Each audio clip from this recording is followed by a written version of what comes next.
Well, welcome back to another day. We got something very interesting, very useful, and you see it on the board. We go, we know something from Calc 1. It happens literally every single time you take a derivative. It's something called the chain rule. Now, we can answer this question, how does the chain rule work if you have more than one independent variable? That's the key here. That's what we're going to talk about today. How you do the chain rule for calculus, because it's got to exist. Chain rule happens all the time. But how do we do it when we have more than one independent variable or more than one dependent variable? We'll talk about both situations right now. So let's just start from the very beginning. Here's what we know from Calculus 1. If we take chain rule with these things called parametric equations. The reason why we're going to talk about that is because the parameter t is going to be our first kind of inkling of how we take chain rule with more than one variable in it. So, from Calc 1,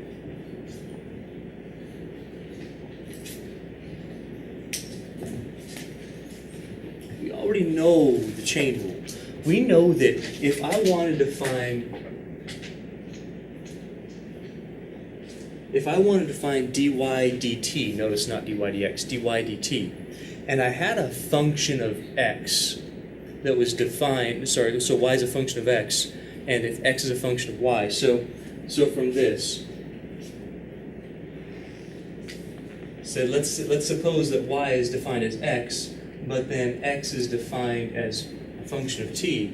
That's literally what the chain rule says. It says you can basically do like some cheating sort of calculus cross-equality stuff and get dy dt. That's practically what the chain rule says. It says that we can do dy dx times dx dt and get dy dt.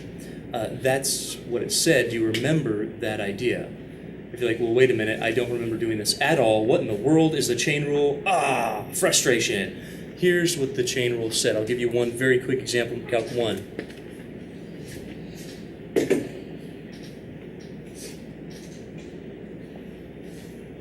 Now, naturally, we could do this another way.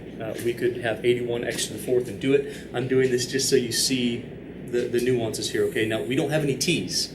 We have y as a function of x. But here's the point. The way the chain rule actually worked is you said, wait a minute. Chain rule doesn't work for products. It doesn't work for quotients. It works for compositions. We said your functions are held together by one of three important things: products, quotients, or compositions. If it's held together by a composition, we can actually redefine it. You can say, wait a minute. What if we called what's u? You're making it up. You're using this intermediate variable, a middleman. You're just using a middleman to say, you know what? I would call u the 3x, the piece that you composed into another function. And you go, okay, that's cool. If you call u 3 to the x, then y equals u to the fourth.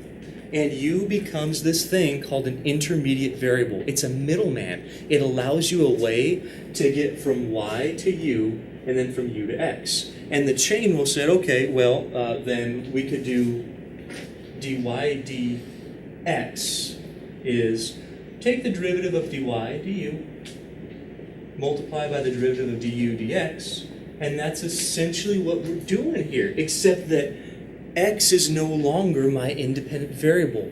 T is.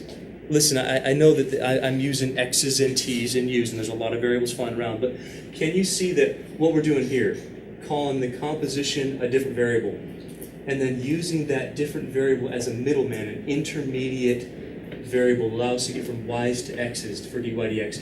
That's what I'm doing here. So if I want to get from y to t, what's the t? Well, it's our independent variable.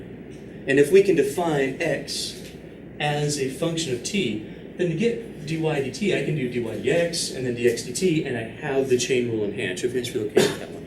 That's from parametric equations. That's like a Calculus 2 concept. When you did derivatives of parametrics, that was it. That's what you did for the chain rule. Now, a couple notes I want to make. Are there any questions on this one at all? Okay, a couple notes I want to make. Firstly, how many variables are up here? Total variables. 3. I see a y, I see an x, and I see a t. Here's my question. How many of those are independent variables? One. Which one is it? That. The t. That's the only independent variable. So there's 3 variables.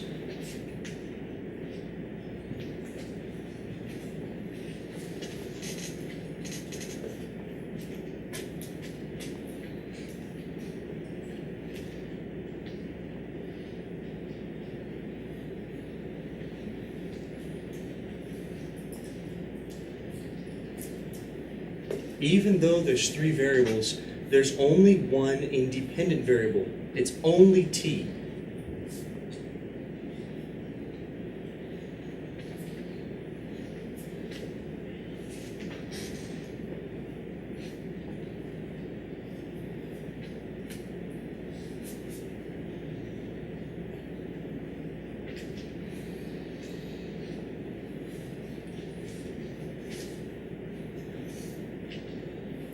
So this is practically what we're saying here. Suppose y is a function of x, and suppose again x is a function of t.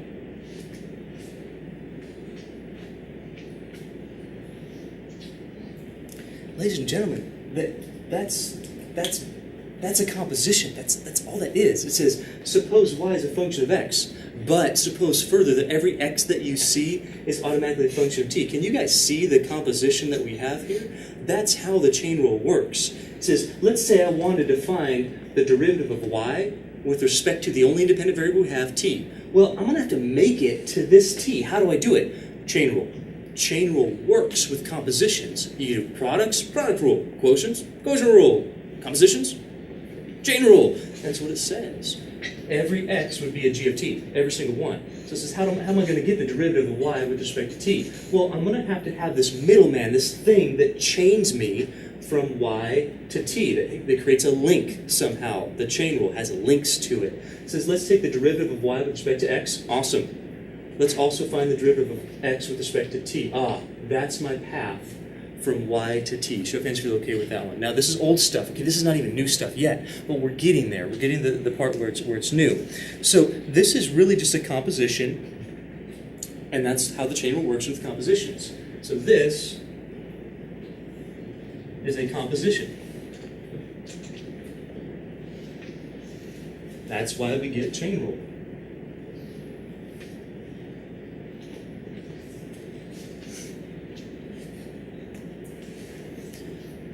What the x does, what the x is called, I've already mentioned this before, but what the x does, it's just this middleman. Notice something. If t is the only independent variable, look at the function. Y depends on x, yes, so y is a dependent variable. But does x depend on something else? Then x is an independent variable. X is called, it's the middleman. It's the link that gets us from y's to t's. Head nod if you see what I'm talking about. It's the middleman. What we call that middleman in terms of a variable is called an intermediate variable. It's the intermediary, all right? It's the middleman. It's the guy who's linking you together. So x works as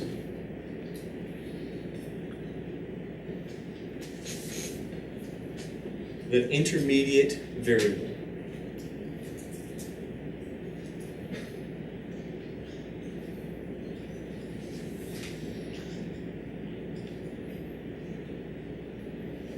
Just think middleman. That's what it is. Let me ask you a quick question here real quick. In this example, what's the intermediate variable? Is it still the x? Is x the intermediate variable? What is the intermediate variable? U. It's the thing that links us together. It's the u. That's the intermediate variable. Show of hands if you're okay with that one. What these intermediate variables do, it gives you a pathway from the dependent variable to the independent variable. That's what I want you to know. Intermediate variables give you a pathway. Write that down, please. Intermediate variables give you a pathway from the dependent variable to the independent variable. We can't call everything dependent variables. It doesn't make any sense. So we have special names for these middlemen. We call them intermediate. So it's not independent, but it's not the main dependent. The intermediate variable gives you a pathway between those two. These things give a pathway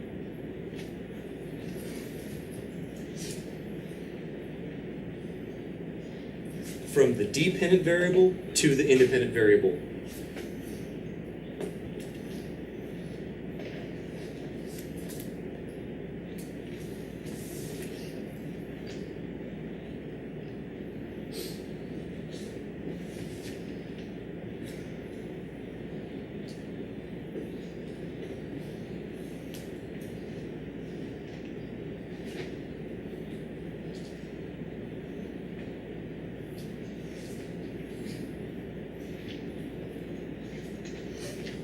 Here's what I'd like to do at this point. What I want to do is I want to give you an example of this because right now it's sort of clear with this from Calc 1 or Calc 2 for parametrics, but it's not clear for right now. So I want to do maybe a 20-second recap on this stuff just for the sake of it.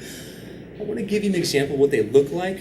I'm going to give you a quasi-proof, not an exhaustive proof, but an idea of how the proof works to show you how in the world we're going to go about doing this. Are you guys ready for that one? So the idea from Calc 1 and Calc 2 is chain rule works, man. It works by saying you get this composition. A composition can even be as simple as you have an intermediate variable that's linking you from a dependent to independent. That's automatically a composition. It means chain rule automatically works. How chain rule works says we want to take a derivative of the dependent with respect to the independent variable or variables. That's later. How we do it, we find derivatives of the dependent with respect to intermediate, and then the intermediate with respect to whatever's here until we get down finally to the independent variable. That's the idea here. We link them together. It's called the chain rule. That's what we do here. We can identify the composition as a special variable that becomes the intermediate variable. Here, x was the intermediate variable. X is that special middleman, the one that we defined to be a function of some independent variable. That's the whole idea. And chain rule is nothing else besides this thing right here that we've talked about. The special thing is just a special name now. We got a dependent variable, we know what that is. We have an independent variable, we know what that is. Now we have this thing in the middle. The middleman that links the dependent with the independent is that intermediate. It's an intermediary, it's called the intermediate variable. I know that's a lot of words. Do you understand the idea behind it? The idea. Yeah, it's kind of like the Romans were the middleman. Okay. Yes. So here we're talking math, so it's like we got that middle variable connecting, that's all I want you to think of it as, the variable connecting dependent to independent. That's all I want you to know. Of course you know the chain rule. Now let's look at how it looks like with an actual example.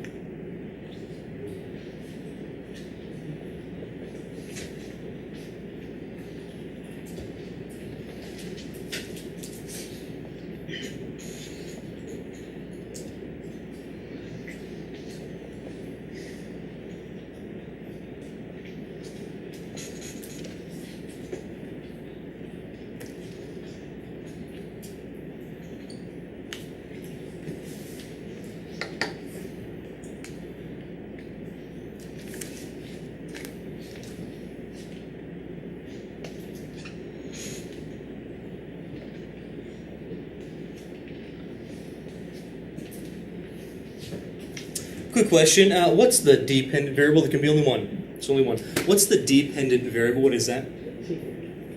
The dependent. W is. Okay, now that begs the question. What are x and y? Are x and y independent variables? If I cover this stuff up, yes. If they're not dependent on anything else besides we get to plug in numbers x and y, then yes. Are they here? No. Because we've defined x and y as something else. That means that, wait, they depend on something else. What do x and y both depend on? T. T is the only independent variable. Okay, so wait a minute. You can't have more than one dependent variable that's the main guy, okay? The main dependent variable is w. And the independent variable, we know that's t. What are x and y called then? Come on, quickly. What? So those are intermediate variables.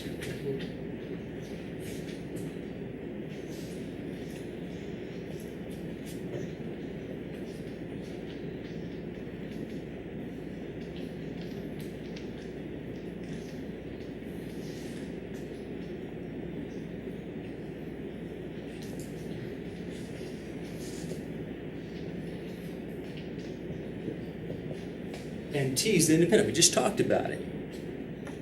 But here's the issue. Here's the issue. Over here, one last time, we had y was the dependent, t was the independent, x was the intermediate variable. It gave us that one pathway to get from y to t. But now that begs the question here. If we have two intermediate variables here, then we got w and we got t, but wait a minute, there's t's here, there's t's here. We have an x here, we got a y there. They're both intermediate variables. Well, that gives us more pathways. So now there's two pathways to get from y to t. Do you guys see the problem here? When we start putting more variables, we get more pathways. It's not as cut and dry. We don't just go, oh yeah, dy, dx, dx, dt, and then we cross out the dx's, or cross them out in our head, or we use actually calculus for that.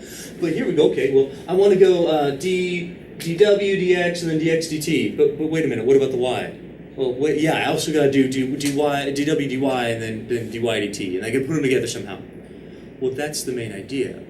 How can we put them together? That's the whole goal of this section, is answer the question. Do you guys see the problem, firstly? We want to go from here to here. I want dw, dt. That's what I want. But I got to make it through x's and y's. I got to make it through now the 2 or 3 or however many I want intermediate variables. I got to make it through those guys. It's giving me more pathways to get from... I just spit all over the place. Sorry about that. It's gross. I got to get more pathways. I have more pathways to get from the w to the t, dependent, independent. So this guy gives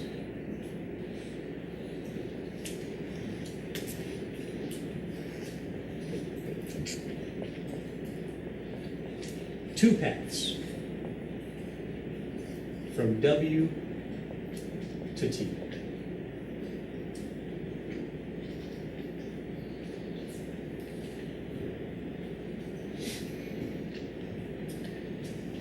And our whole goal is to find dw dt.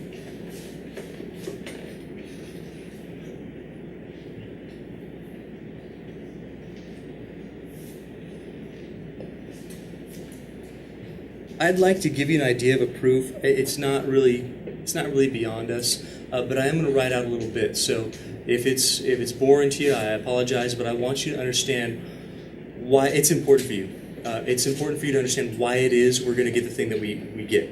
Again, I can give you the formula. It's very easy, but unless you kind of see it at least one time, like what's this stuff coming from, it's never going to make sense on why we are getting what we're getting. I'm going to say another point here. Right now, we're going to be focusing on how to do the chain rule for this section. We're not going to focus on a lot of applications. It's literally going to be crushing derivatives. That's what we're going to be doing in this section. The few sections after this, we start putting together some other really interesting ideas like directional derivatives, this thing called the gradient, and we jam it together, and we see how this stuff relates. For right now, this section, we're crushing derivatives. All right, so it's going to get a little bit like, what are we doing? Well, we're going to use it later. Now it's just about technique. It's like the first time you use the product rule, you're just doing the product rule. Make sense? Right now, we're just doing the chain rule. But I'm going to prove it to you here. So here's the idea of the proof. Going to be kind of a fast and loose proof. I'm not going to do an exhaustive one. I don't do that in this class. What I want you to do is get the idea of how the proof works, why this is. So I call them kind of quasi-proofs. Here's the point. Here's the main point. What's your independent variable? Everybody right now, what is it? T. As t changes, x changes, and y changes, correct? Yep.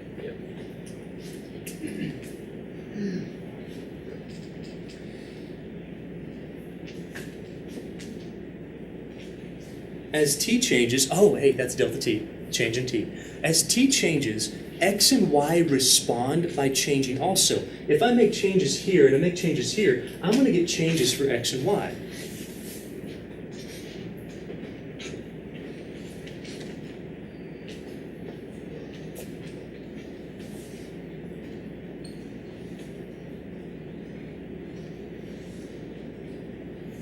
That gives us a delta x. That gives us a delta y.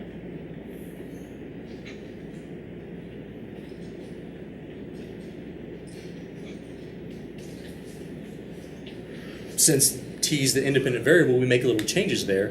What I'm trying to say with this is, in general, as your independent variable changes, it will cause changes in your intermediate variables. Does that make sense to you? That's the idea here.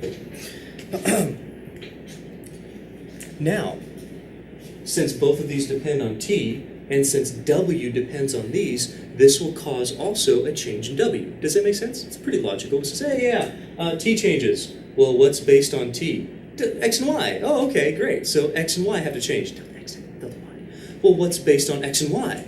Well, w. So change in t makes change in x and y. Change in x and y create this change in w, the height of our function. Does that make sense to you? That's our plan right now, is to start with that.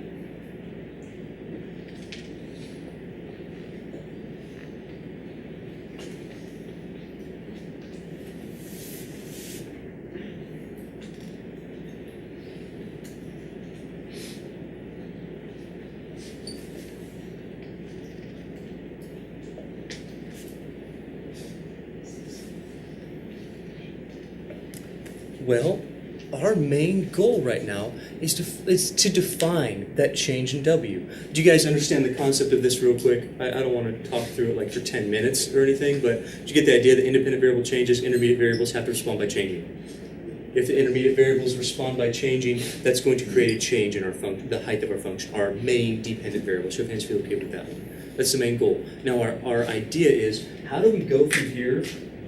Let's start trying to find delta W. Man, it's like a word problem. We're going to start with a verbal model. How in the world do we get a change in our height? Well, how many variables do we have? How many? Wow, that's a wicked question. How many independent variables do we have? How many intermediate variables do we have? Okay, so let's think about it this way. Since W is directly defined by X's and Y's, you guys get what I'm saying? Directly defined by that. Let's start with that. How many things, disregarding the T's right now, how many things could possibly change the W? Two things, X's and Y's. Well, let's think about that. If we want to say these two things change W, then we're going to have to know how much the X is, like the rate of the change of the X, times how much it's changing by. For instance, if you have the slope, the rate of change, and you multiply by how far you want that change to go, it's going to give you the change in the height. Does that make sense? So what I really want to know is how much the X is changing W, and I want to also know how much the Y is changing W, and I want to add them together. The change in the X idea and the change in the Y idea, add them together, we get the change in the W. Does that seem logical to you? So let's do that. So I want the amount that X changes W,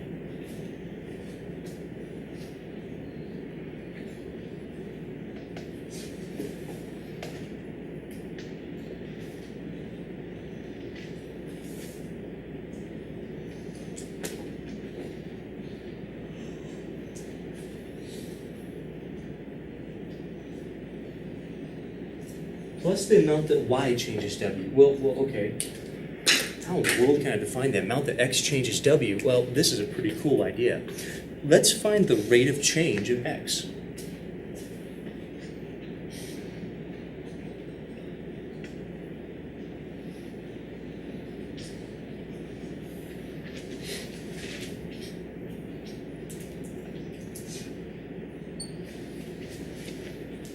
In other words, let's do this.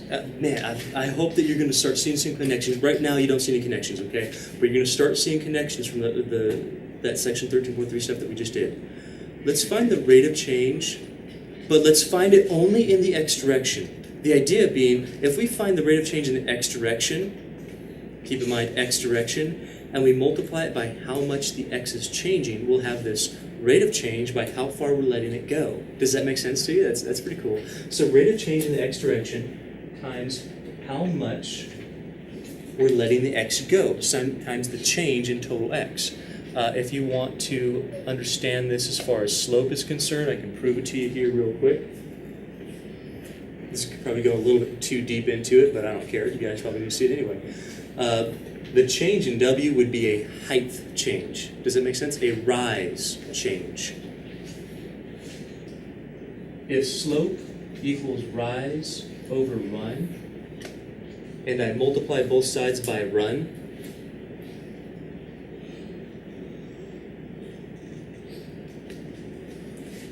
I completely misspelled rise.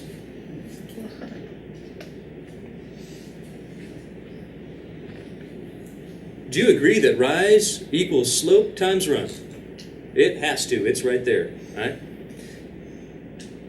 That's what I'm doing. That's what I'm doing. I'm saying, hey, what's slope? Slope is a rate of change. Okay, what's slope in the x direction? Oh, okay, that's a rate of change in the x direction. You guys get what I'm saying? Times the run. Well, what's the run? Well, it's the change in that x direction. So I'm saying this is literally just slope, rate of change in the x direction, times run, how much we're letting x change. Do you guys see the idea? What that gives us is the rise. What's the rise? A change in w. That's what this is giving us. So if I let the slope times the run, the rate of change in x times how far I'm letting x change, I'm going to get the rise out of that. The responding variable there, w, responds by growing, responds by having a change in height. That's what the rise is. Show of hands feel okay with that one. Now, but wait, there's more. There's more than one variable that can change. What's the other variable that can change? So y also creates this change.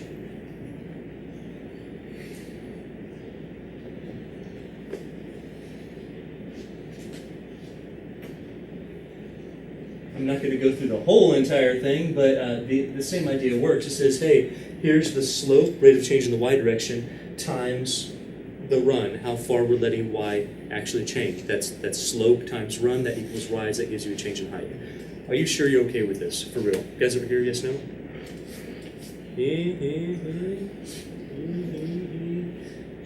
I used to ask people, say, hey, how, on a level of 1 to 5, how much do you get this? 5 being you understand a lot, 1 being not so much, but I kept on getting these, so no, that doesn't work so much anymore, all right? That's why I do the hand raise and the head nod, but you got to do something, all right? Otherwise, I'm going to get flipped off a lot. So, do you understand the concept of this? Yeah. Look, it's slope times run, man. It's rate of change times run. That's literally it. You guys, I could show you a picture if you want. But the only problem here is that I just have two variables. X causes a change in W. How do I find it? The rate of change of X times the distance of X. That's creating a change in W. There's another one. There's Y. The rate of change in Y times the distance that Y covers. That creates these two changes. For each intermediate variable, you get an additional change in the height. You get something that also increases or falls, or what changes our height. Do you understand the concept? For every one of those. Now, there's some beautiful stuff that's about to take place. I want to talk about, just ignore this for a second, just this. Can we find the rate of change, but only in the x direction? Only in the x direction, that sounds really familiar. That sounds like this one section, 13.3. Can you find the rate of change in the x direction? How do you do it? A derivative. With respect to X, which holds what else constant? Y. Every other variable up there. In this case, there's only one. There's only Y.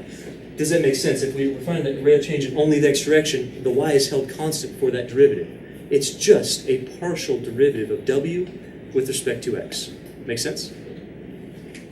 So this, man, the rate of change in the X direction, it's just a partial derivative of W with respect to X. I'm excited about it. It's super cool. Why partial? Because there's two of them. I can't do this anymore. This is the problem with chain rule from Calc 1 and 2. The problem here is I could take a direct derivative. There was only one of them. Here I can't. Now there's two variables. I need to take a partial derivative. I need the rate of change that X creates. I need the rate of change that Y creates, and I'm going to jam them together. And this guy says, okay, what's the rate of change in the y direction? Come on, you know it. What is it? No, it's not d. Because d, we'd be able to use that. It's partial. Curly d. Yeah. Partial. It's a partial derivative of w with respect to y.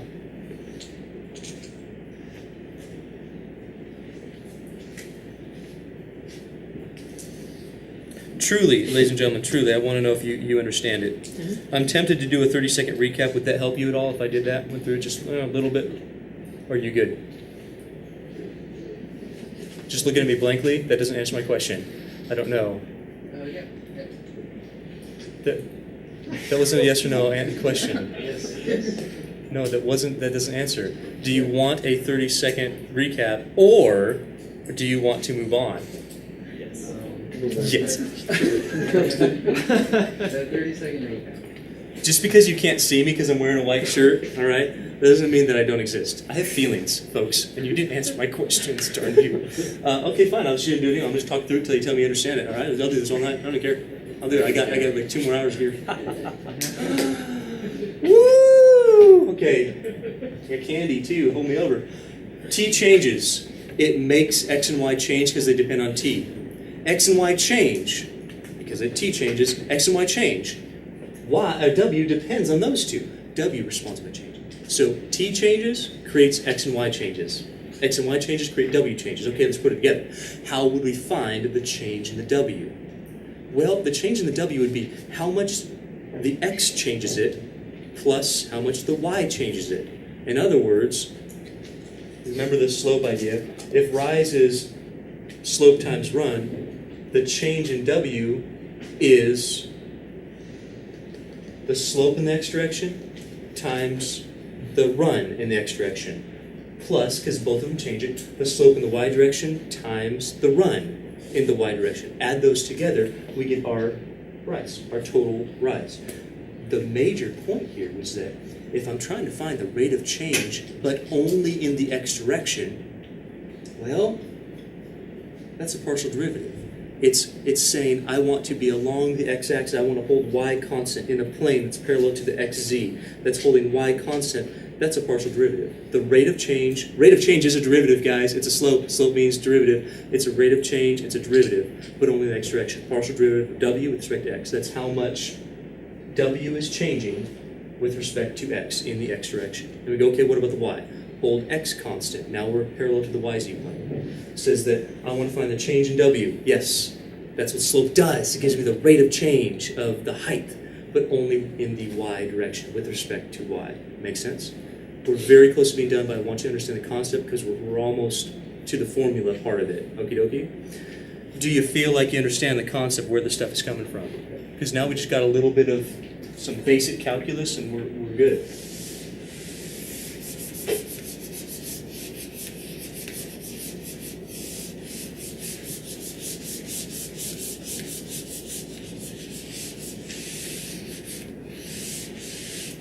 So now that I've met the concepts part of this thing, let's put it together. So what we had was delta W, the change in W is a partial derivative, but notice it's a rate of change. That's a rate of change times delta X.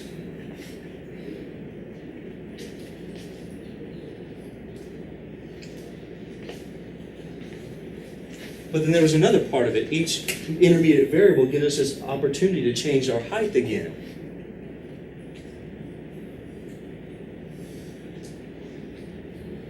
Rate of change of our function with respect to our other intermediate variable, but then times our delta y. Our actual run, our change in y. Rate of change times the amount we're letting it change. Rate of change times the amount we're letting it change, add together total change. Show of hands feel okay with that one. Now let's put some flesh on these bones here a little bit. We're going to do a little bit of magic. You see right now, that doesn't look so great because I have actual change in W, like I said, literal numerical change, based on some other literal numerical changes. But here's the point of derivatives. If I plug in some values and take a distance, my points are very far apart. What I want to create is this idea of a derivative. I want to let something go to 0. Now, the only thing that we can let go to 0 in calculus is the independent variable. So I want to let the distance between, I want to let the change in, what's our independent variable here, ladies and gentlemen? T. I want to let delta T go to 0. But I don't see any delta T's up there. You see any delta T's up there? Let's make one. Let's divide everything, both sides of this equation, by delta T. It's an actual number. And if we divide by the actual number on both sides, mathematically it's okay. So if we divide by that, we get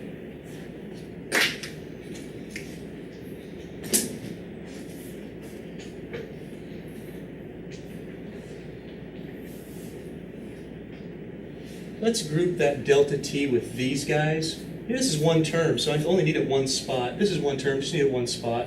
Let's do a dx, or sorry, delta x, delta t. Let's do a partial derivative of w with respect to y. That looks pretty good for us, actually. Let's just do this delta y over delta t. Let's do that. You guys okay with that so far? Are you sure?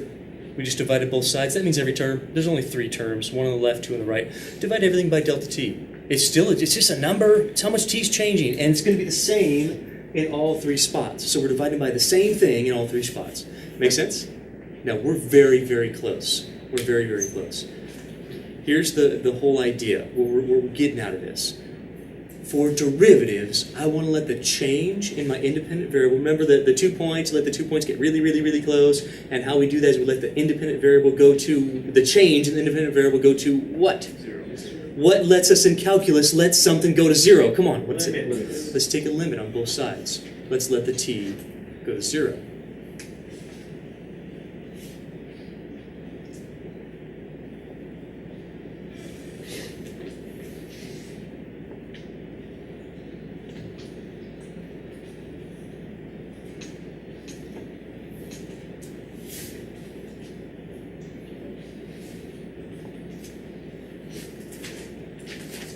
Limits are separable by addition. I'm going to do another piece of little magic here in a second, but I want you to see that I can do it.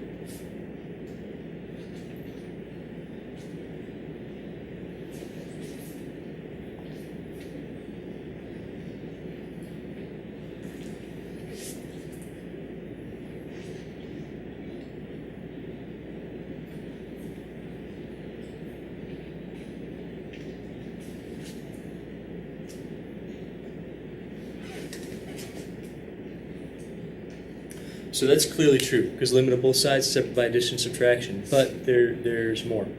I can also separate by multiplication and division, which means that the only real delta t's I care about are here and here. We already found the rate of change of w with respect to x. We have that guy. Okay, it's done. Yeah, there's t's built into it, but this t is going to, these delta x's are going to respond by changing because my t's changing. So the actual thing that's happening is this. If I let delta t approach 0, any change in x and change in y are also going to approach 0. Does that make sense to you? They have to. So that means this partial derivative, we're good on that. We don't need to do an actual limit. It's built into that. It's built into letting this delta t go to 0. So if I separate this stuff, it's okay, here's our limit. Let's let delta t approach 0. Now there's an actual delta t here. I'm not going to mess with that. Here, there's a delta t built into it. It's part of this delta x. Okay, the delta x goes to 0 as delta t goes to 0. Since there's no delta t's directly in that, I'm going to move that in front of my actual limit. This is the one that I'm concerned about right now.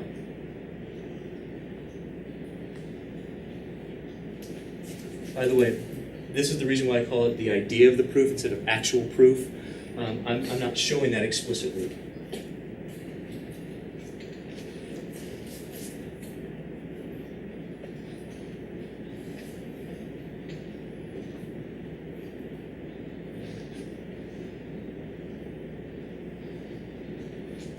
And we're almost done. Here's the last part that's going to prove it for us. Do you know what the definition of this and this and this is in calculus? Do you know what the definition actually is? Do you know what that means? Oh, good.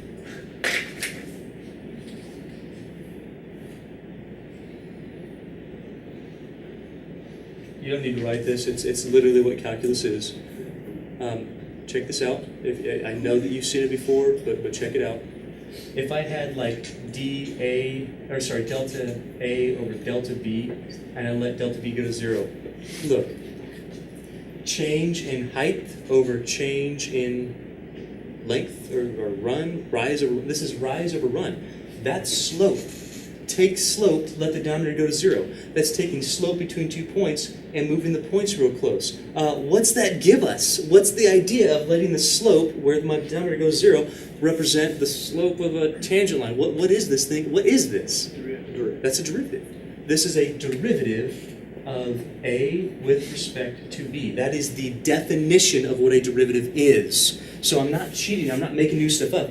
That's a definition. So when I find the limit of delta A over delta B, as delta B approaches 0, it's saying rise over run and let the run go to 0. It's taking 2 points and making them infinitesimally close so that I get, by definition, the slope of the tangent line at a point, of a curve at a point. I'm finding the slope of the tangent line at a curve at a point. I'm finding the derivative. That's the definition of a derivative. Now, how many derivatives do you see up here? I see 5. 2 of them are partial that we've worked out, but there's 3 remaining. Do you guys see the 3 remaining derivatives? Now, they're all with respect to d what? Which is beautiful because that's our independent variable. So this right here, by definition, this is the derivative of w with respect to t. Oh my gosh, the one thing I was trying to find, that's what I wanted. I want the derivative of w with respect to t. It's equal to, I leave this guy alone, partial derivative of w with respect to x times, but this is another derivative. This is dx dt. I'm going to explain a couple more things about this in a second so you don't get your mind just blown here. Partial derivative of w with respect to y, yeah, but this is dy dt. Now, what do these things actually mean? Let's think about it.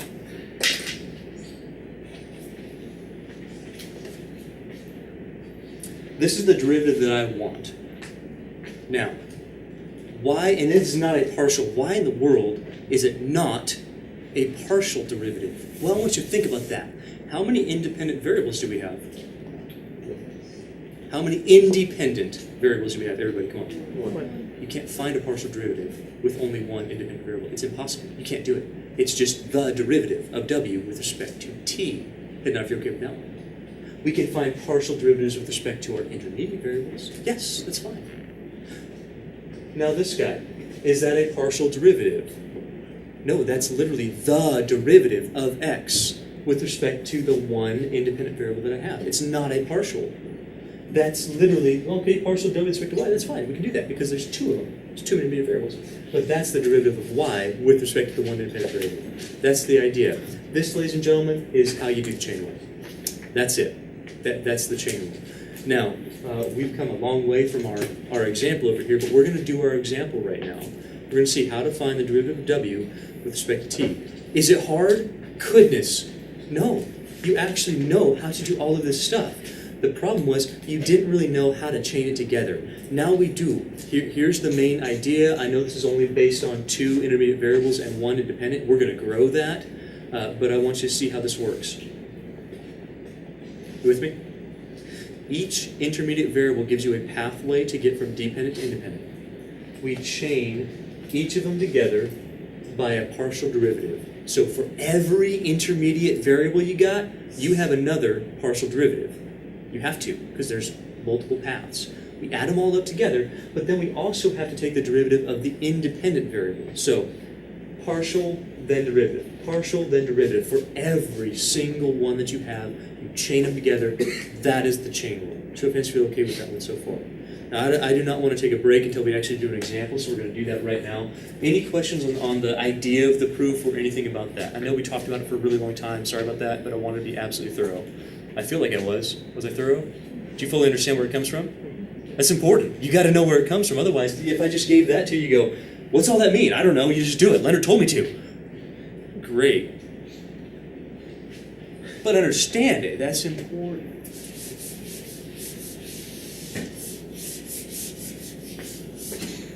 Some of you are probably like, I'm just going to say you told me to anyway. I don't, whatever. The Leonard told me.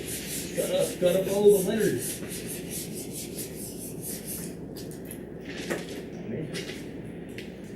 So now let's do it. I'm not going to rewrite that formula because the formula is more of an idea. The formula is you take every partial derivative and you chain the partial with the actual derivative. You got it, right? Of the independent variable. So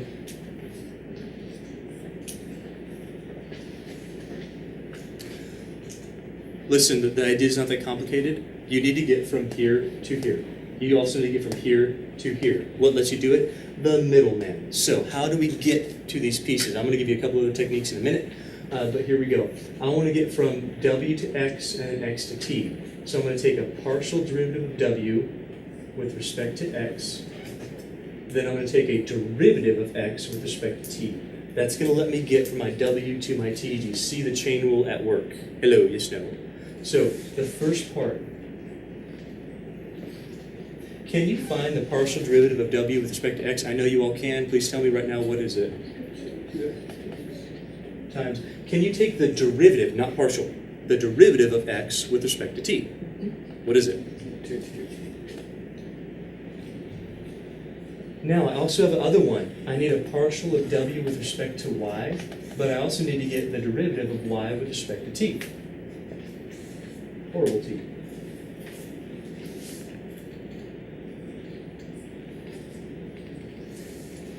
Hey, come on, left-siders, you guys. What's the partial derivative of w with respect to y? Negative 2 what? Y. And what's the derivative of y with respect to t, please?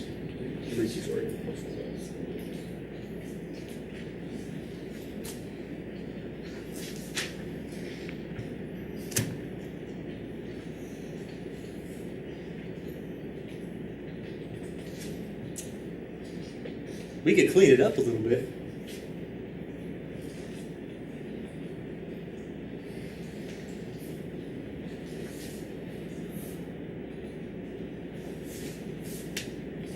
But that right there, that's it. That is the derivative of w with respect to t.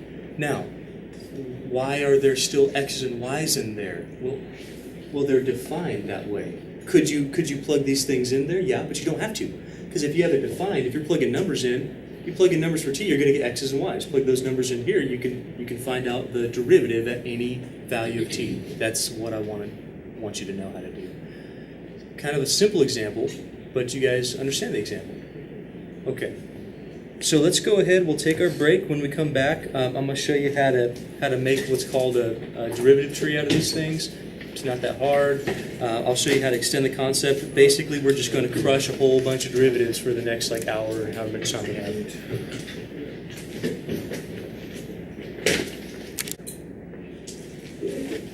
Well, now is our chance to practice. Listen, I'm going to give you a really, really good graphic organizer for how you go about determining what integrals, how many integrals you have. Here's what I'd like you to do. What I do every single time I have these problems, because it can be confusing. There's lots of variables.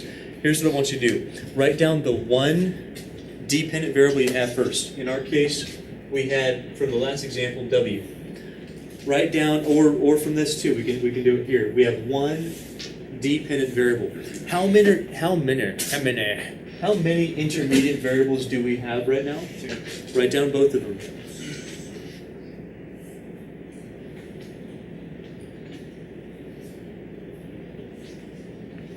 How many dependent variables do we have right now? Goodness, guys, come on. I need more than silence out of you. Do you guys see? Do you know how many we have? I don't want to ask you a question if you don't know it. One dependent? Yes. Two? Well, there's only two variables here. How many independent? Well, this is based on only t. This is based on only t, so we have only one independent variable. It is t. For some people, if you're like me, you like a visual. This gives you a pathway. If you're like, what in the world are you doing? Each one of these pathways is a derivative. Every single one of them. So when you make it from w to t, there's two ways to go. We can go w to x, then we can go from x to t. Every single one of those lines is a derivative. For here, we go, well, to get from w, and you got a choice here, that's a partial derivative of w with respect to x. From x to t, there's no choice. You only have one variable. That's a derivative of x with respect to t. Are you guys getting what I am talking about? Well, another path. I can also go this way. I can go from w to y, and then from y to t. Well, here, because I had two variables to choose from, it's a partial derivative with respect to y. But since I only have one variable to choose from, it's a derivative with respect to t. And not if you're okay with that. Now, for every single one of these you do, you add. Trying to be cool. Should have been a math teacher. You add them together. So every pathway, you add them together. This will give you, what I do, I do this and then I literally write it out. I know it seems pedantic, I know it seems really long, but it's been really helpful to me to make this up firstly and go, okay, I'm going here, and I'm going here, I'm going to add them. That's what's going to happen. And then I literally go spend the time to write it out. I will write out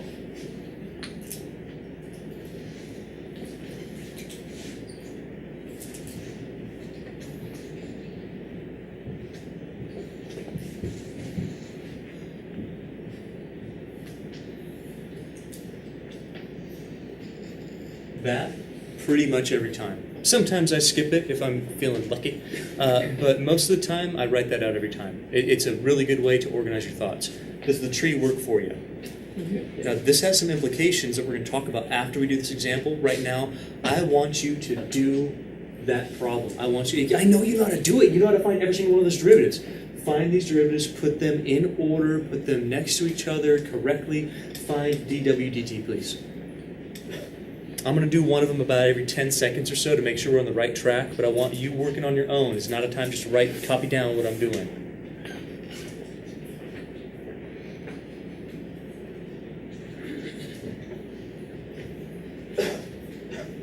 If you write down your tree, and then from your tree you write down this, it gives you a nice pathway to take. It shows you everything you need to do. At least do that. At least do that.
And so I did partial of w with respect to x first. Partial of w with respect to x, that's this, times derivative of x with respect to t. Okay, got that.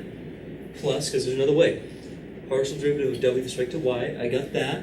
Times derivative of y with respect to t. Oh, got that one. So fancy, we get the same thing. That's it. You know how to do all the derivatives. Now, the next question. Can we evaluate it? That's what this means. Can we evaluate the derivative at t equals 0? Well, yes, and no. Yes, because I know what t is, but I got a whole bunch of x's and y's in there. Well, let's think about that.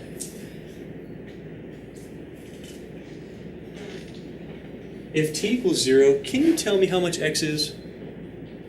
Is there a map that tells me how much x is when I'm relating it to t? Yes. It does right here. If t is 0, how much is x? 1. Good. If t is 0, how much is y? 1.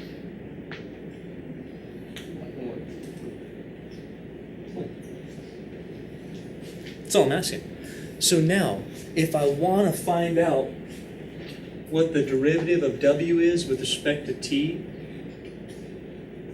at a certain value of t, it's got a connotation to that. It says, yeah, I'm going to plug in t equals 0, but I'm also going to plug in x equals 1, and y. I know maybe it seems like a silly question, but you guys see where the x and y value are coming from. I really do need to know that. Do you know where that's coming from?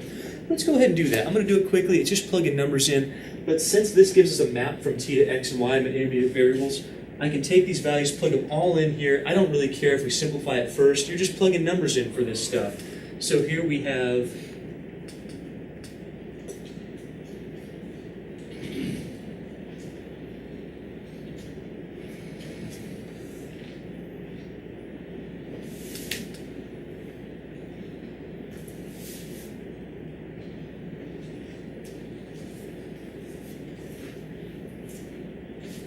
if I've done it right, this whole thing, I don't even care. That's 0. So sin of 0 is 0. This whole thing is gone.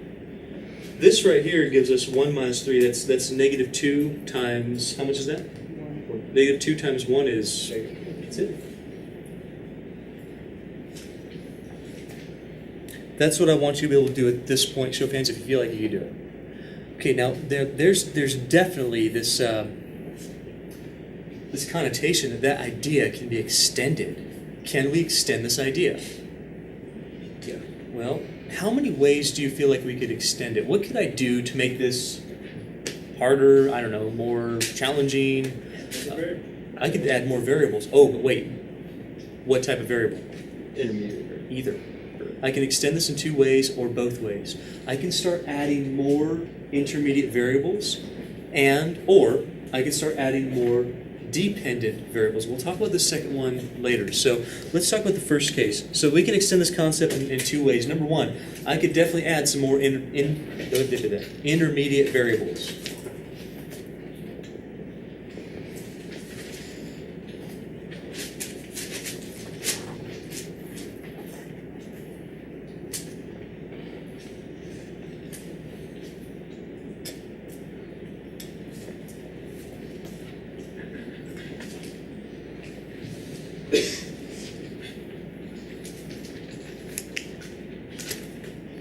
So what I'm going to do, I'm going to show you some examples. We're going to walk through the trees. We're going to do these derivatives very quickly. Since you seem to have the idea, we're going to be moving faster. The idea was the important part of this whole lesson. The doing it is pretty straightforward if you can follow your tree.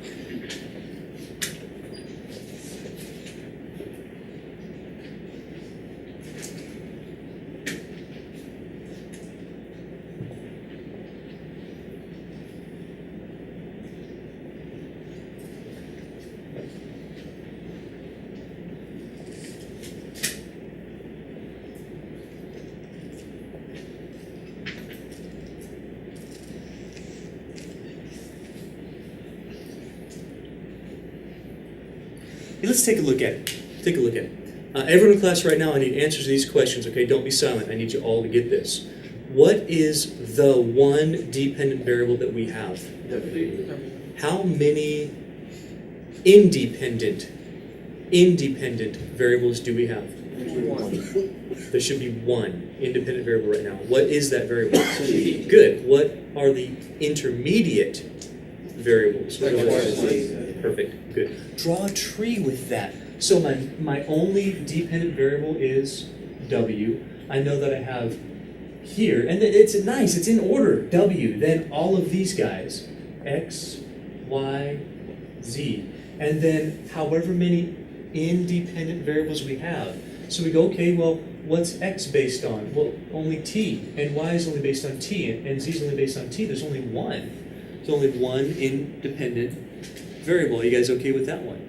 That means that we've got one path here, and then a path to get us to T. One path here, and then a path to get us to T. One path here, and then a path to get us to T. And we're going to add up all of those complete paths. Every path you take is a derivative. That's all I need you to know. If you can draw the tree, man, you can draw the tree. You got the derivative down. Now, here's my question. Are these partials or regular derivatives? Are these partials or regular derivatives? Regular. It's regular. So I'm going to have a partial, and a partial, a regular, and a regular.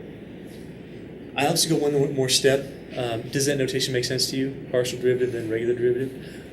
I'm also going to go one more step. I'm actually going to write out what these things are. So I know that the derivative of W with respect to T, that's going to be a partial with respect to X. So that's this path.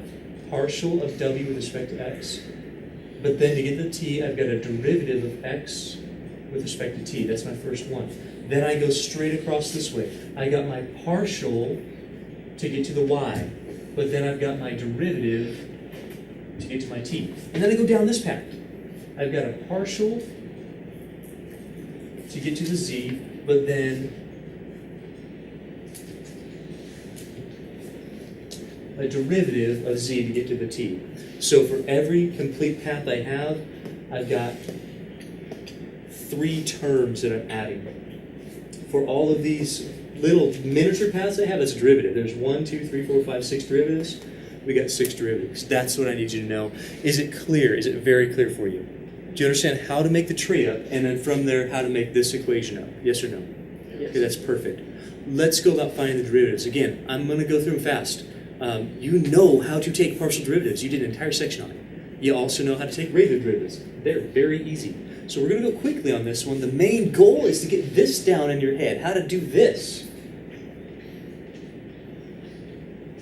So partial of w with respect to x, you go, okay, well, if I'm doing a partial of w with respect to x, I see an x here, but I see no x's here. Let's keep that in mind. Remember what partial derivatives do. They hold constant all the other variables. So this guy says, all right, I'm going to have z over 1 plus x squared z squared.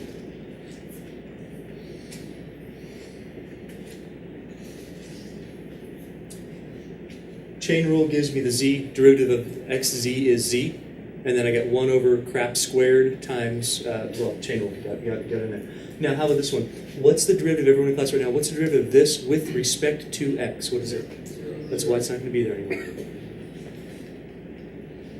Times, now we jump over here. I got to get to the t, the independent variables. So I made it to my x's, I got this part done. What's the derivative of x with respect to t? What is that?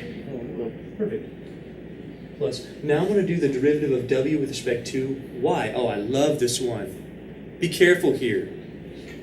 How many y's do you see? So. What's the derivative of this thing with respect to y? Come on. Zero. Love that. What's the derivative of this with respect to y? Keep in mind, z is being held constant with a partial derivative with respect to y. What is it? Negative 0 y squared. Good.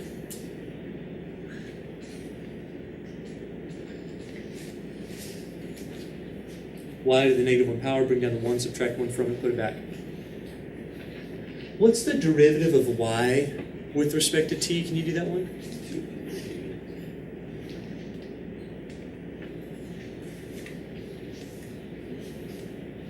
So we did this with respect to y, got it. We did this with respect to t. It has to be with respect to t. It's only one variable there. Now, the last guy, okay. So the partial derivative of w, back up here, but now with respect to z. Can you see why we learned partial derivatives before this stuff? You can't do without it. That's why you have to practice this stuff before you attempt the next section. You got to get it down. Otherwise, you're like, where did you get that from? Well, it's partial derivative. But what's that?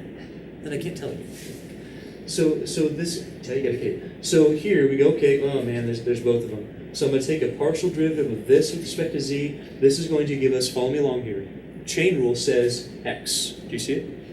X over the same jump.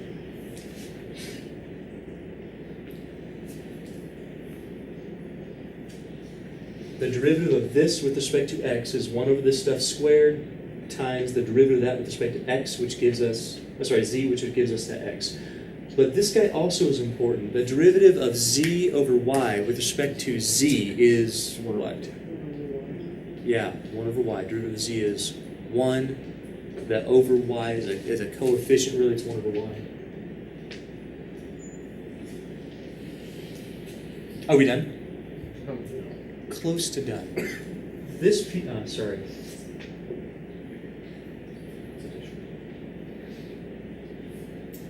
Close it off too soon. Derivative here is this, plus derivative here is 1 over y with respect to z. We're so close, ladies and gentlemen. This is why we write both these things out, so you do not forget the piece. And you're going to double check it in just a second. We also need that guy, the derivative of z with respect to t. Come on, ladies and gentlemen, what is it, please? Constant.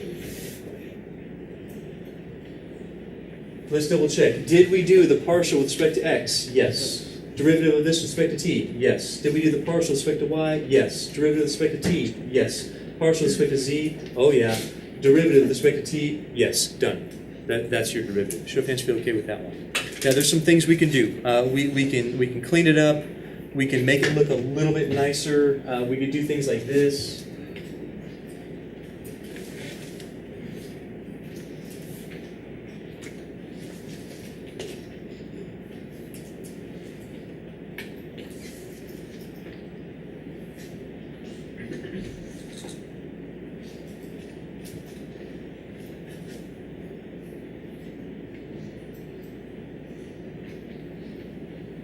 You could go so far as to find common denominator and combine that, But goodness, I don't think I would. I really don't. I won't waste my time doing that. If the question calls for it, then yeah, okay, you got to. But for now, I'd just leave it, man, right like that. Are you understanding the concept? Are they super duper hard? Are they super important that you follow the process? Nah, just do it. You got it, right? Some people are really good at following these paths in their head. Some people really are. They go, yeah, I can do it. Go fine, it's fine. I'm giving you tools here, folks. Tools. Me personally, I write that because I lose stuff. I lose a little teeny piece and I go, what happened? Oh man, I forgot this certain derivative. That would suck, right? To get done with your problem and go, I just wasted a lot of time. That's a bummer. So don't be that guy, okay? Now, there's another way we can extend the concept. We haven't talked about it yet. We can also extend this concept by having not only more than one intermediate variable, but what about more than one independent variable? So let's talk about that, the second idea. So one way, more intermediate variables. That's way number one. Second way is more independent variables.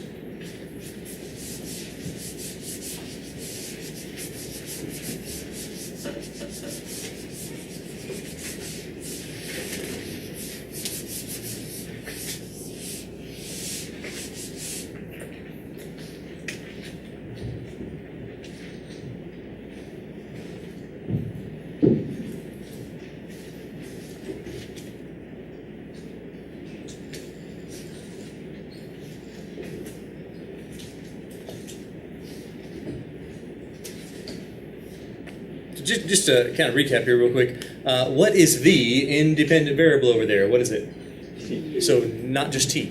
We're going to have more than just t. How do we do it? Well, we'll talk about it. It's not that hard. Now there's one concept I want you to notice. The only reason that we got to use dw dt is because there was how many independent variables? So there was no option. We don't have partials when you have one independent variable. You just get a derivative with respect to that one variable. Do you follow me? You're all going to the same place here. Well, when we have more than one independent variable, we can't use that d anymore. You're going to have to use a partial. You're going to have to get to both or all three or however many independents you have. So we don't use d, w, d, whatever anymore. So because there's more than one,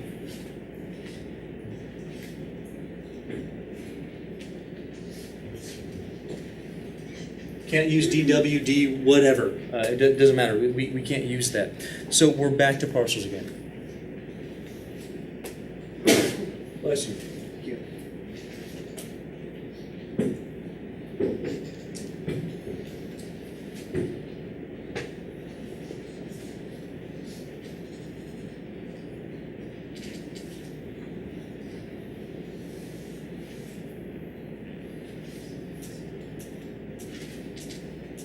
Also, what that means, these things are going to be partials, because if we have more than one independent, we're going to have a partial derivative of x with respect to, you got to choose. That means partial derivatives. So no more d's at all. We're back to partials. Head nod if you're okay with what I'm talking about. That's the big deal here.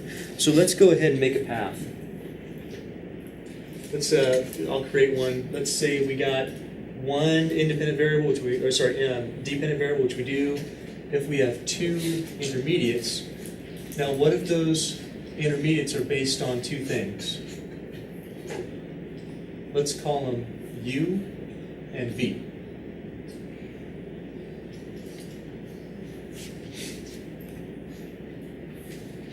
So here's our intermediates, here's our independents. Well, well, wait a second then. Intermediates, independents. What ways can I go? I can go from W to what two variables? Immediately, like immediately. Okay, I could go here or there. For sure, yeah. And each of those is still a derivative. Each of those is still a partial derivative. But here's the issue. Here's where it changes. From x, where could I possibly go? Or, when you say that word or, you have a partial derivative. That's the idea. So I could go here, u, or I could go to v. That gives me that choice. That gives me a second type of derivative, a partial derivative. Same thing here. From y, I could also go u to v. What that means is that, are you following me? Are you with me? With one independent variable, you had only one derivative. That was it. You can't do any more than dw dt. That's the one thing we found. But with more than one independent variable, we have more than one derivative. We got these partial derivatives. We can find two things here. Be careful. We can find only two things. We could find the partial of w with respect to, if you get it, I know you understand it, with respect to u, or the partial of w with respect to what other one, please? Yeah. The independent variables. X and y are just middleman. They just let us get to the u and the v. Head nod if you're okay with that. For real.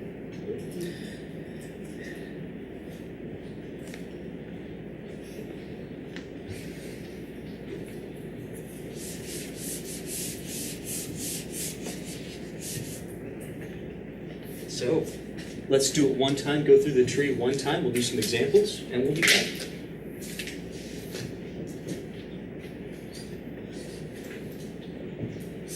How would I do it? How would I get to the u's? How many pathways get me to a u? How many? It almost looks like statistics, right? You follow these little trees down. How many pathways get me to the u?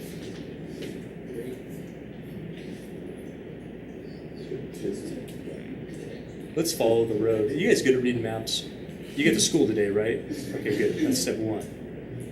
Can you get home? I don't know. My job is to get you here, okay? If you get home, I'm getting you to school. Back the way. I don't care about that other way. I want to get to a U for this. I want to get to a V for that one. Don't get to a U for this one. Don't get to a V for this one. So if I want to get to a U, I see, here's one path. I know I'm going to do a partial of W with respect to X to get here. That's my X. But then a partial of X with respect to U for that path. That's going to get me to a U. Head nod if you're okay with that one. It's got to be a partial because there's more than one variable. It's got to be. But then there's also this guy. I can do a partial of W with respect to Y to get here, but then a partial of Y with respect to U to get here. These are the two paths I have, and I'm going to add them together. Partial X, partial U, partial Y, partial U. Does that make sense?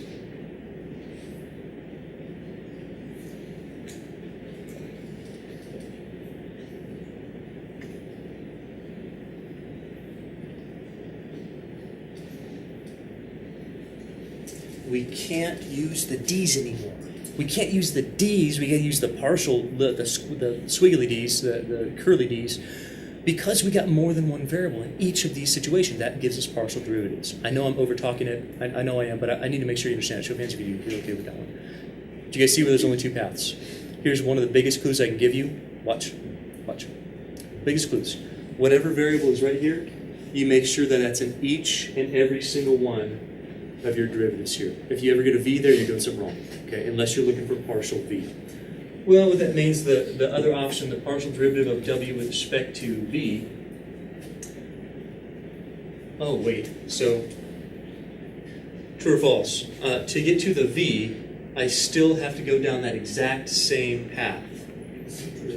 Yeah, except now I'm switching gears and going, okay, but here I want partial X, I know that's small, sorry if you can't read it, it just says partial X with respect to V and partial Y with respect to V.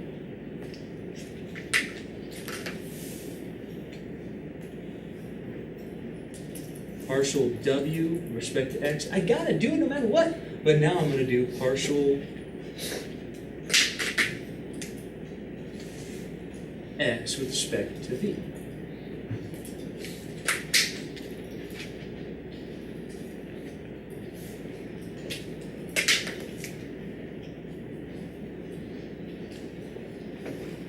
Again, if you're looking for V's, you better end with V's. That's how the chain rule works. You have to end with V's. Also, another thing, be smart about this. If you're finding partial derivative of W with respect to X, and you got to do both of these, man, you're using it twice. Use it twice. Don't reinvent your work. If you find it once, do it again. Just put it right there. It's also a good way to check your work. If you do it twice and you get different stuff, well, one of them is wrong. Okay, make sure you get that right. Same thing here. Partial of w with respect to y, you're using that twice. Be smart about that thing. Don't reinvent the wheel. Okay, we're going to go through some examples. Are you ready for it? Do you guys have any questions at all before we do that? Is it interesting at all? Well, interesting, I don't know. Can you do it? Yeah.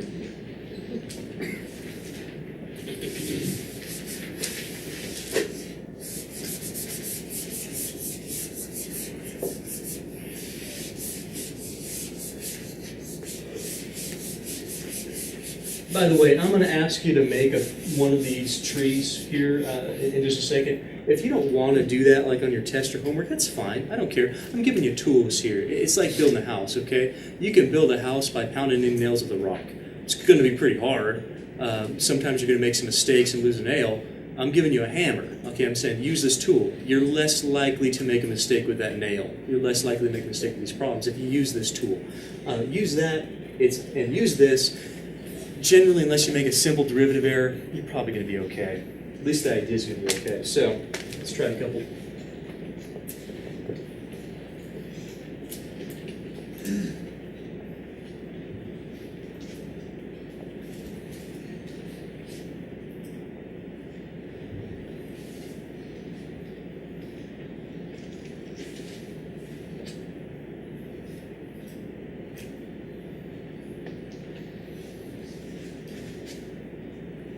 I'm going to ask you one question. I'm going to ask you to make the tree. How many dependent variables you have? Quickly, how many?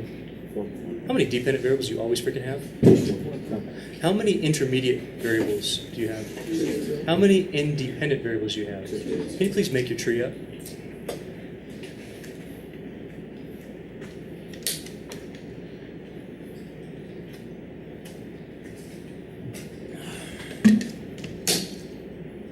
Don't wait for me. Don't wait for me to do it. Please make your tree up. If you make a mistake right now, it's a risk-free environment, okay? You need to try this on your own.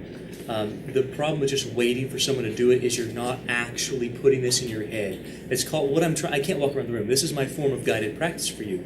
You have to actually practice it on your own to put it in your head, to internalize information. Without doing that step, if you just scribble down notes, you're not doing it yet. It takes that practice to put it in there. You have to learn it.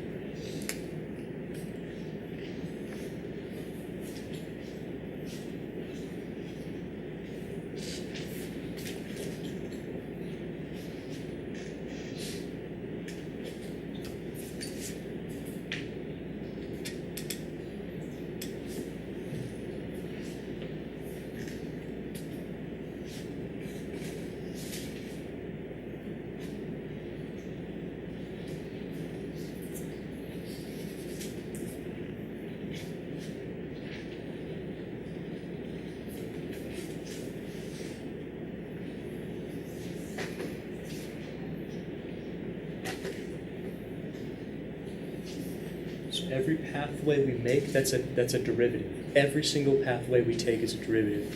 For every intermediate variable, we're going to have a different huge term of 2 or more derivatives.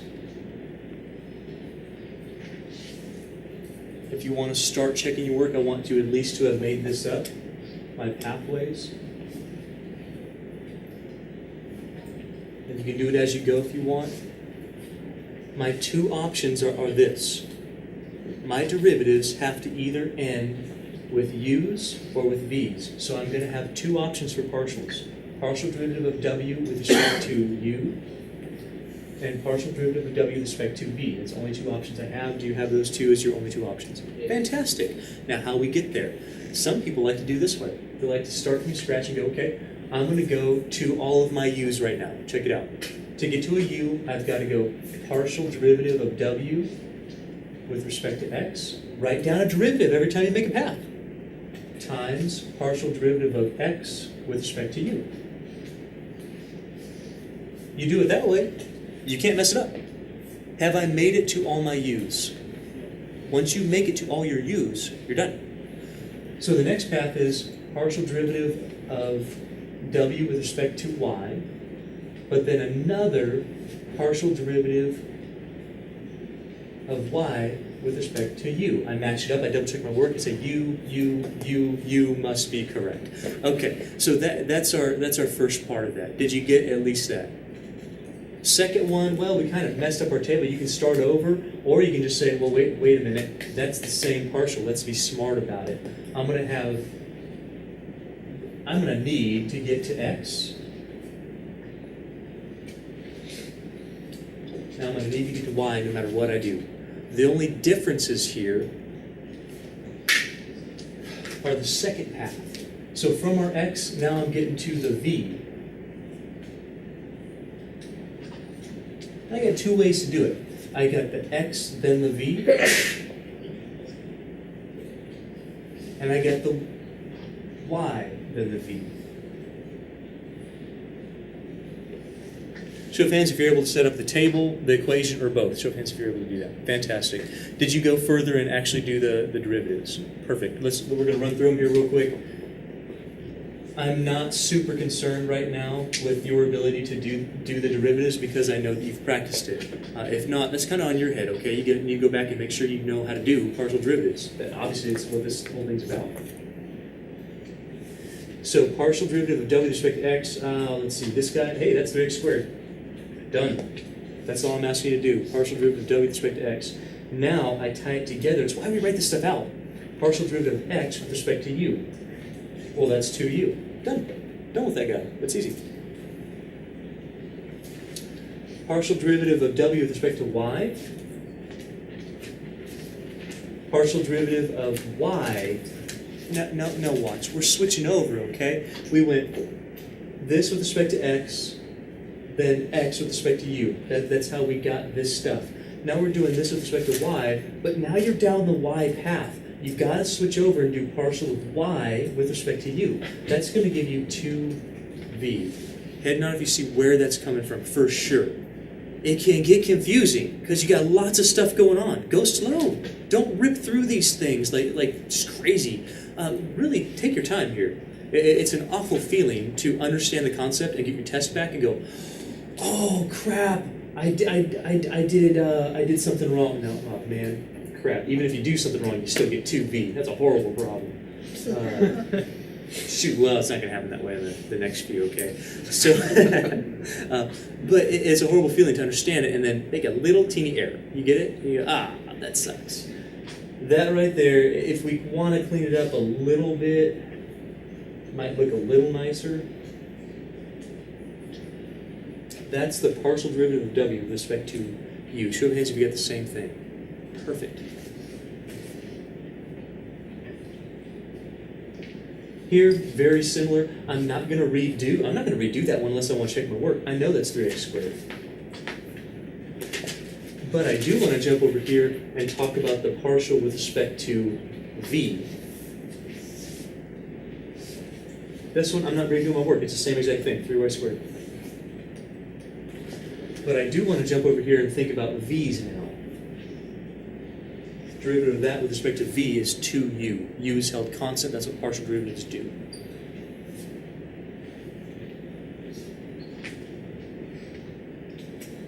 You can probably tell that you're going to get a lot of stuff that looks very, very, very similar.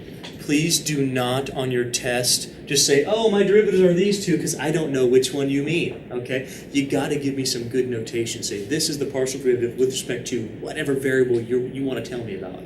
Does that make sense? Please do that. Please be good organizers on this. I want nice, neat work. Whoa. Right back there? What was that? Did you hear that? Oh, okay. Next time you do that, yell incoming, okay? That sounds like a freaking bomb. Actually, don't, because this day and age, that's just not. Never know. Your day. You guys ready for more? We're going to practice some harder ones. You guys ready? Yes. We're going to go pretty quick. So if you have questions, of course, just stop. Well, Leonard, quick. Stop me and ask if you're wondering what's going on.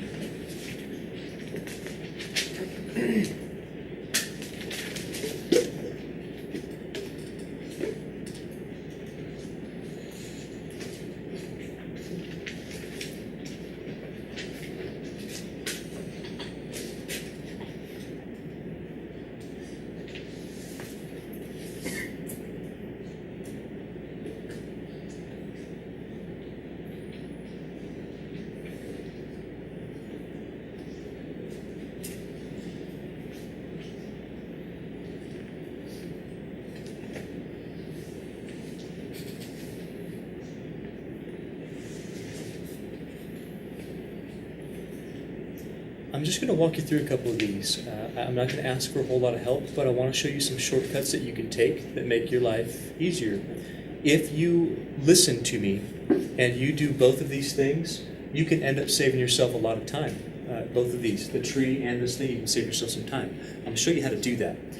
Otherwise, you'll be searching for derivatives that don't even exist. So I'm going to show you how to accomplish that with these trees.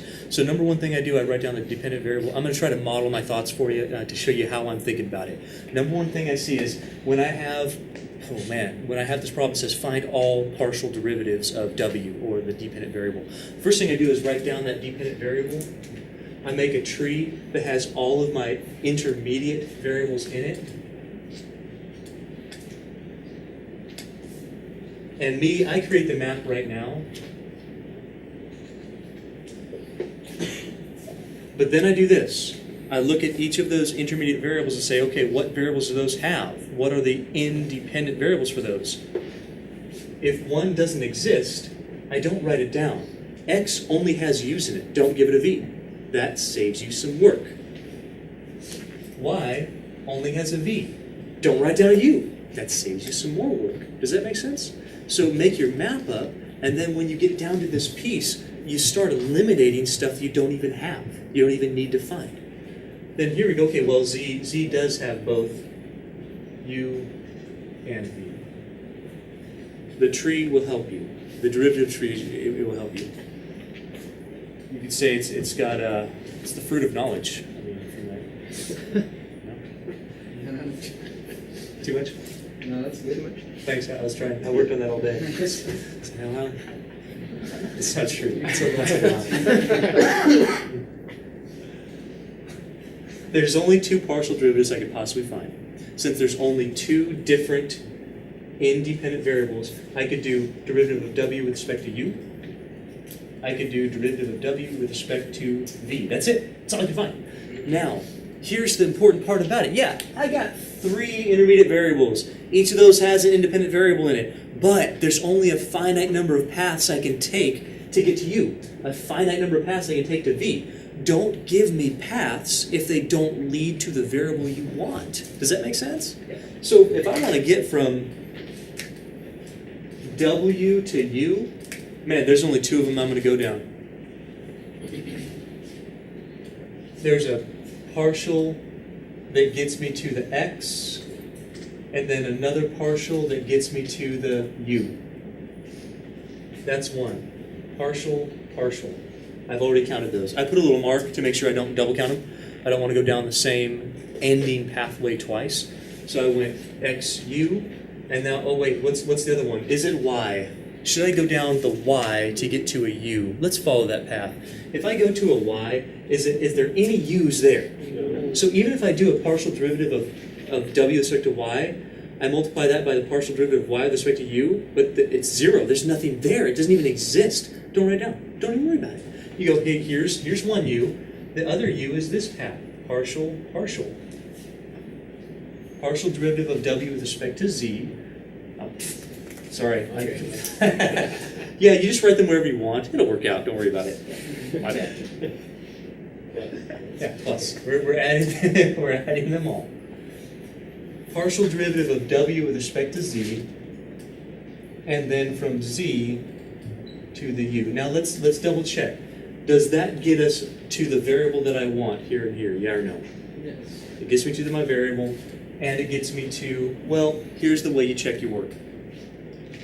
How many total u's do you have? 2. How many total terms do you have? 2. That should add up. So however many u's you have, that's how many total terms, middle derivatives multiplied together. Yeah, what total terms you should have. Get 2, got 2. 3, 3, so forth, so on. The other pathway says, okay, how am I going to get to my v's? Well, I only see 2 v's. Should I be using an x to get to a v? No. That's silly. There's no v's over here. You can't complete that path. So I'd go partial with respect to y, because that's one path, and then partial with respect to v to complete that path. But there's also another one. I can do the same partial with respect to z that I did here, but now I'm just taking a different path. Partial of z with respect to v. And that would complete that. I see two v's, I see two big terms, both of them end in v's, I know that I'm right. That's how I check my work. Now I'd like you to go about and see if you can do it. Go for it. This is good practice for you. Try to find all the partial derivatives and put them together.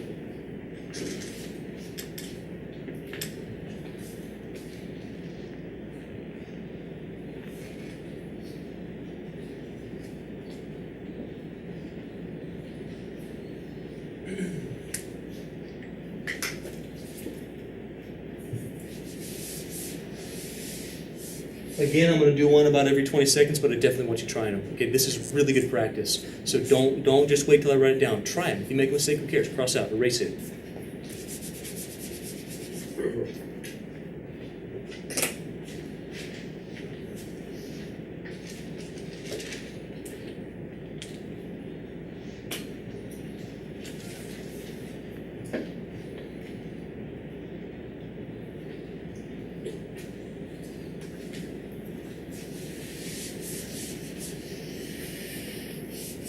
So be looking up about every 20 seconds to check your work. The first one we should know is that the partial derivative of w with respect to x, hey, x is only variable. That's a huge constant. Derivative of x is 1, so we just get that back.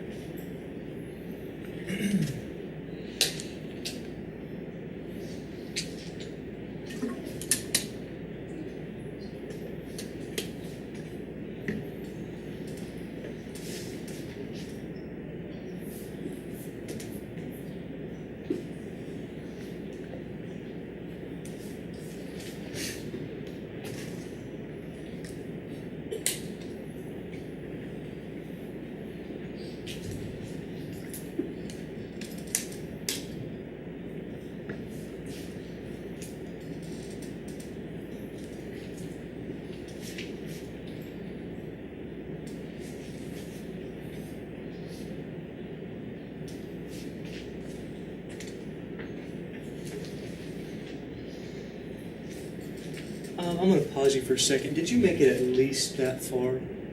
True or false? I need a product rule for that guy with respect to z. Yes or no? True or false? False. Why not?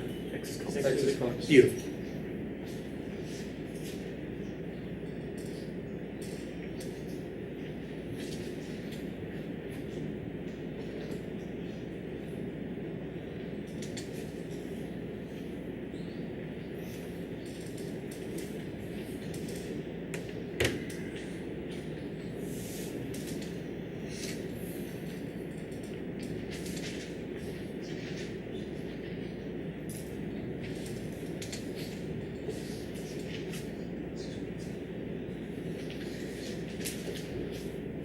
Did you get negative v sine u? Did you get negative v sine u? Yes. Oh, love this. That's great. That's fantastic. So that right there, this is the partial derivative of w with respect to u. Since I completed this and this and this and this, you put a check mark if you want. It shows that you're done. Derivative of w with respect to x, hold that constant, you get that. X with respect to u, bring down the 1/2. It becomes a 2 negative square root. That's right here. So exponent's negative 1/2. That's the square root of the denominator. Then partial derivative of w with respect to z, we got this guy. Well, that's a coefficient right now. It's held constant. So I have a lot of stuff going on here. If you're having trouble with this, you can come and see me after. But that derivative is 1 over junk squared. There's a junk squared. The chain rule with respect to just the z gives me y. Y times that coefficient, we get x times y. That's where that's coming from. I'm not going to do all of the derivatives over again, but that's where that's coming from. Then we go derivative of z with respect to u. That's a coefficient. It's like 7. The derivative of cosine u is negative sine u times that v. Is this bothering you? Or are you guys okay with that one? Are you sure? It says something. What? It's okay to have the what, but ask a question. I don't know. If I just look at you and you go, I don't know. Yes. It's 1 over the inside, 1 over 1 plus inside squared, and then chain rule. So times the derivative of the inside. That's what we're doing. The derivative of the inside is, well, it depends on what you're doing with respect to. If it's with respect to z, that'd be like the derivative of 7z. That would be 7. Now we get y. Where's the x coming from? Well, the x is coming from, multiply by that. That's what you do. Now, oh man, the next one. I've given you enough time. I got to just talk through it at this point. If I go down that path, the derivative of w with respect to y, it is going to look a whole lot like that thing. It's going to be practically the same thing, except what's my numerator going to be? xz instead of x. Yeah, you're exactly right.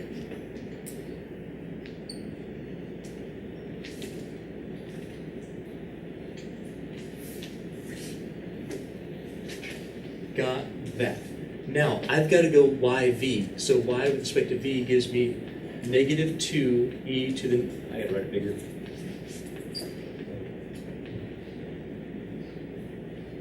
Do you know where that negative 2 is coming from? Please say you do. Where's it coming from? Got that one. Derivative of w with respect to z. Oh, man. Oh, wait a second. Beautiful thing. I already used that. I already got that guy on the board. Let's just reuse it.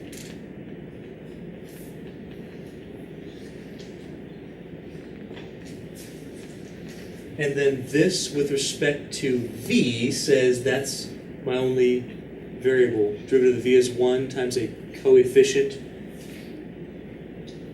cosine.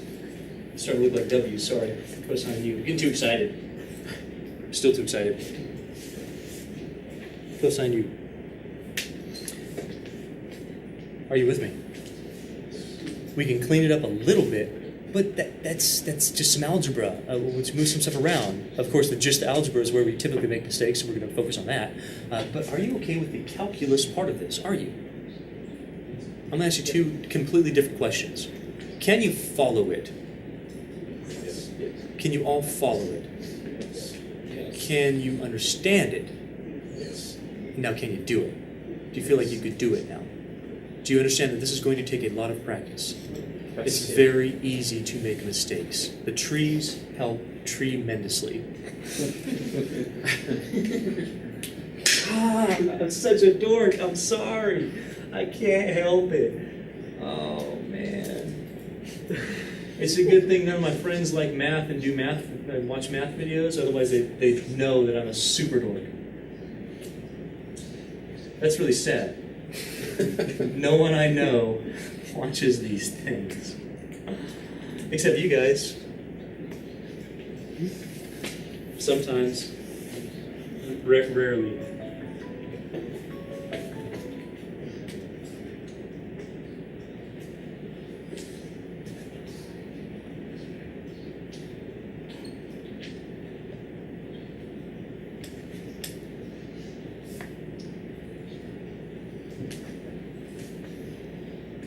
We could do that. We got a common denominator. You can make it just all one piece of junk.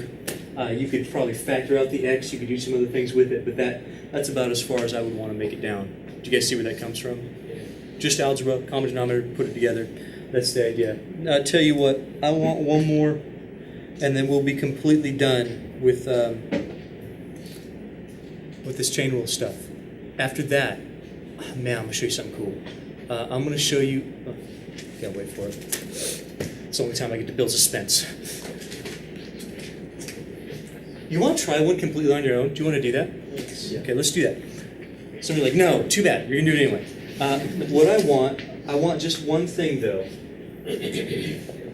I don't want you to find both partials, so read the question carefully. Find only the partial derivative that I want you to find. Does that make sense? Don't do any more work than you have to. Be efficient.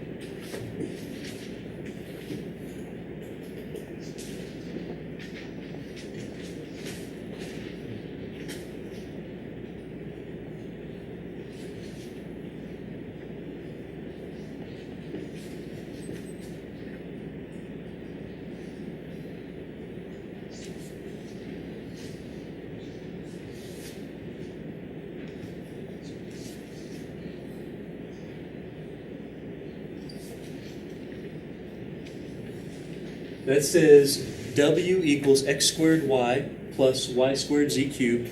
X equals r cosine s. Y equals r sine s. Z equals r e to the s. If I've written it down correctly, that's what it should say. Here's what I want.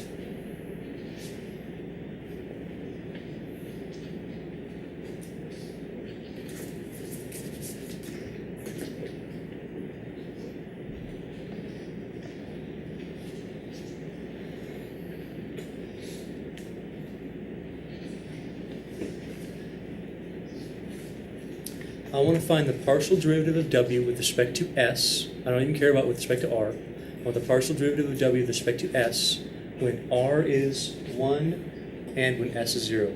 Do you know what to do? What should you start with? Sure. Make a tree, route the tree, find the derivatives that get me to the s. That's what I want. Write that out, write out the equation that tells you what to do, and find the derivatives. Again, just for the sake of time, I'm going to put up at least something every about 20 seconds or so I can keep you on track. But I need you to try it on your own.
Since we have 3 intermediate variables, x, y, z, and since each of those intermediate variables has an s in it, we need to have 6 derivatives, 3 terms, because there's 3 paths. Each one of those paths has 2 derivatives. We got 6 derivatives, all partial, but we need to make sure we got s, s, s, s, and we do.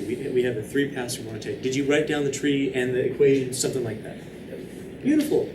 Keep working on your derivatives. I know you're not done yet.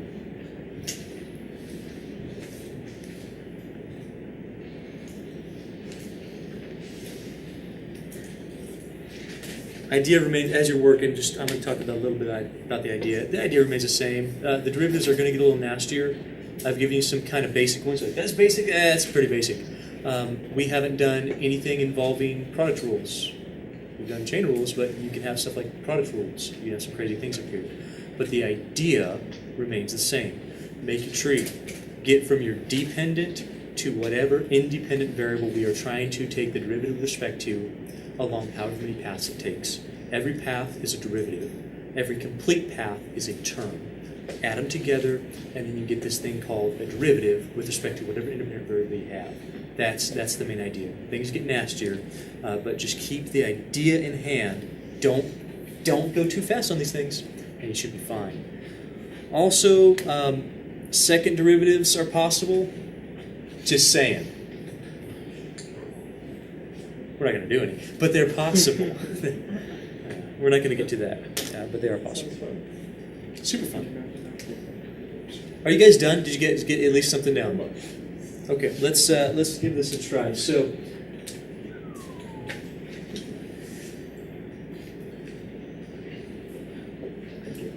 That guy says w with respect to x. I love this part.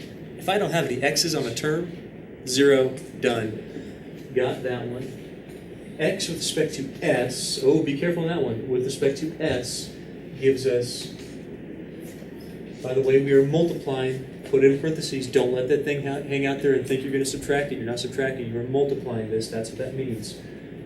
Negative r sine s, and we're multiplying, you better have parentheses. I don't know if you got that far. Okay, so we got this. Then we're going to add to it. We got partial of w with respect to y.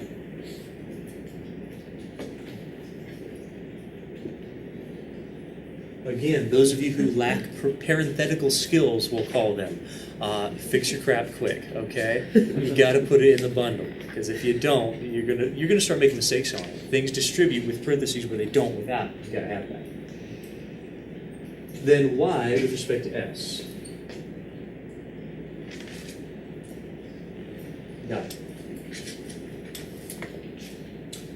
Then w with respect to z. There's no z's. Gone. Constant.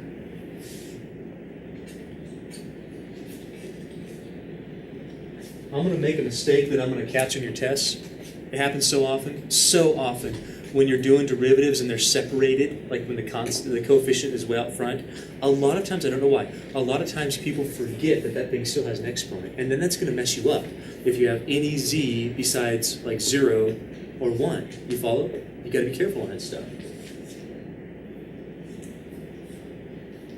Now watch me make a mistake on it. That'd be ironic.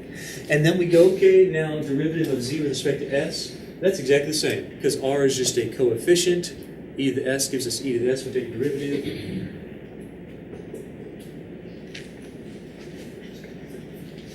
Man, that's it. That's your derivative. Crazy long derivative, but that's your derivative. Show of hands, you feel okay with it. Now, I'm asking you to evaluate it at a certain point. I'm asking you to evaluate it at r equals 1 and s equals 0. Can you do it? Can you do it right now with just 1 and 0? No, you see, you got to understand that x, y, and z are dependent. They're intermediate variables, but they act as dependent variables in this case. So we need to know that x is a certain value, y is a certain value, z is a certain value when I plug these things in. So if I plug in 0 for s, well, I know that cosine of 0 is 1. 1 times 1 gives us 1. Sine of 0 is 0. I don't even care what r is. It's 0. I know that e to the 0 is 1. 1 times 1 is 1. So we should be plugging in 1 for x, 0 for y, and 1 for z based on the fact that r and s are 1 and 0 respectively. Does that make sense for you? Let's go ahead and do it. If we do, well, there are some shortcuts we can take here.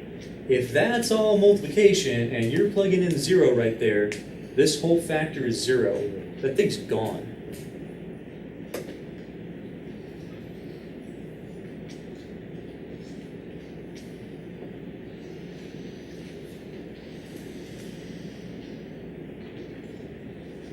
Just for fun, just be honest. So this is gone. If we're plugging in this stuff, well, we're going to get some things out of that. So we're going to have 1 plus 0 times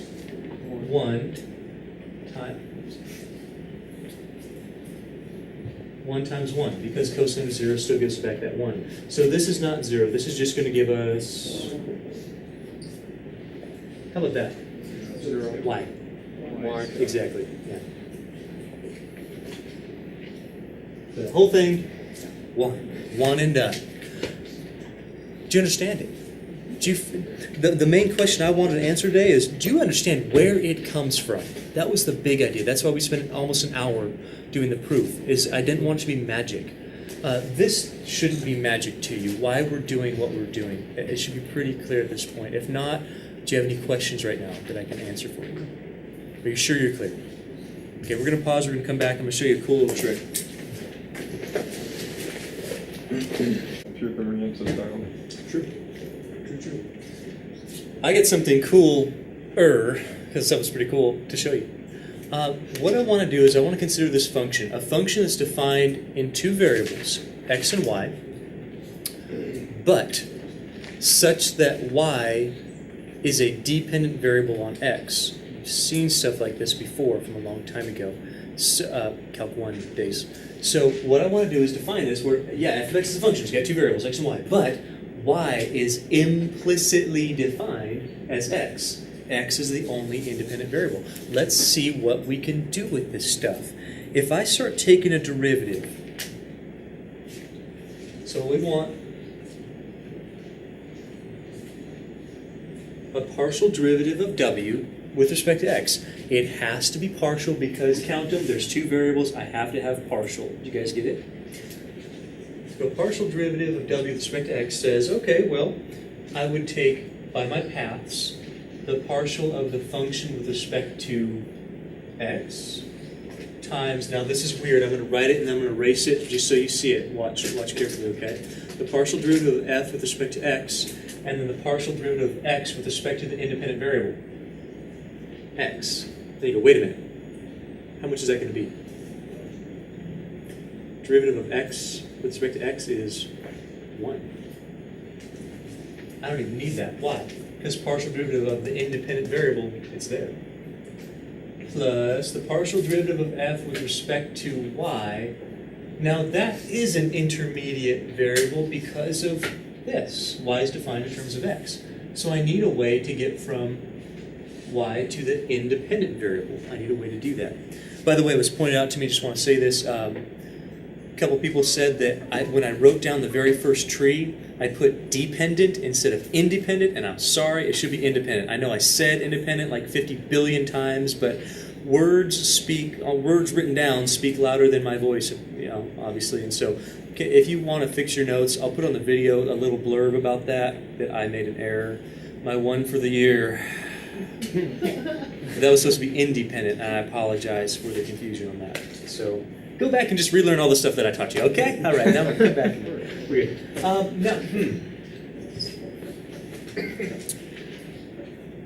There's one issue here that I want to talk about. It's this guy. I'm going to change this just a little bit. If x is the only independent variable, do I need this to be a partial? No. If x is the only independent, just like the t thing, can you turn whatever that is? Is that mine? Or is that phone's? Sorry.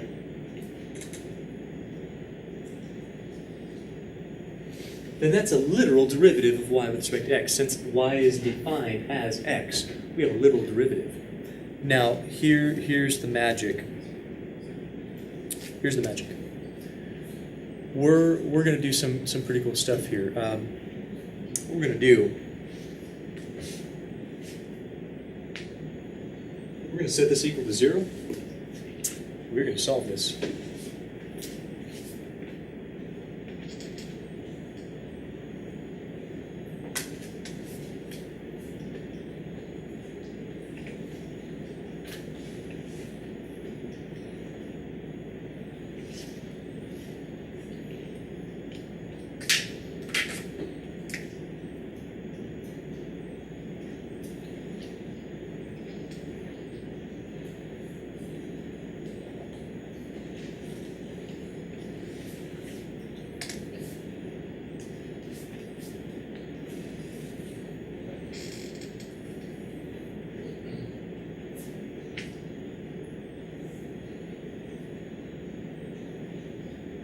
Do you recognize that this notation is the same as that is the same thing as that notation? Partial derivative of f with respect to x, partial derivative of f with respect to x.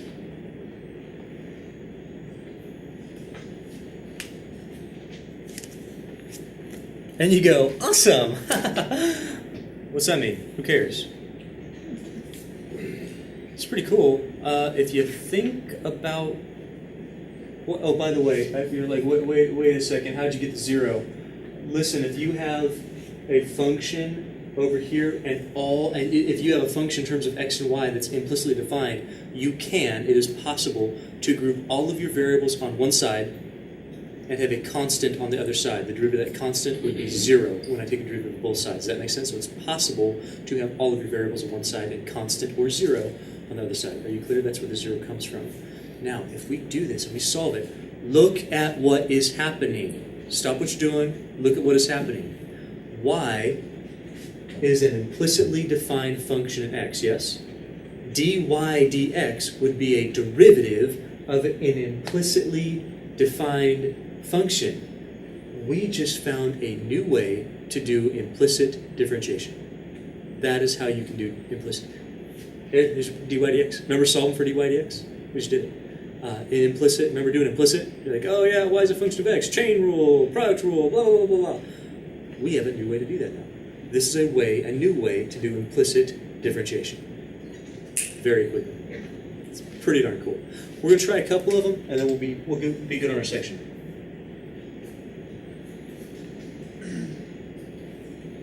You are not as excited as I expected. Woo.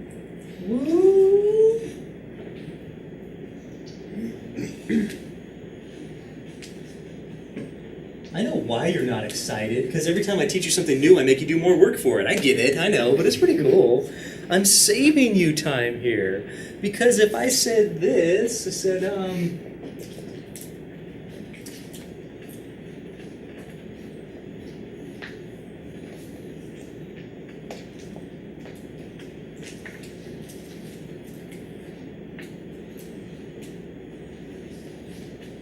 if I gave you that function, and I said that y is a function of x, and furthermore asked you to find that. If y is implicitly defined in terms of x, then this is an implicit function, and you have to do a lot of work with this. Do you guys see the lot of work you got to do if I ask you to do this traditional implicit? So if you want to walk through traditional implicit, we can do it. Take a derivative, take a derivative, take a derivative, take a derivative, take a derivative. You get 0, 0, 2, but then you get a dy dx. 4x, no dy dx, because that's your independent variable. Chain rule with a product rule with a dy dx. Then you got a group of dy dx's, factor and solve. That's a lot of work. With me? New way! And you go, oh. Can you find a partial, don't forget the negative, please. Can you find a partial derivative with respect to x of that thing? Where y is a constant? Oh my gosh, that is nice. Now we're gonna kind of crush this a little pretty fast. But the idea is find the partial with respect to x and find the partial with respect to y and put them in a ratio. Put one on top of the other, put the x on top of the y, just make sure you get the negative. So we're gonna do the derivative fast, but I'm not giving you an easy one just to show you. I'm giving you a tough one to show you.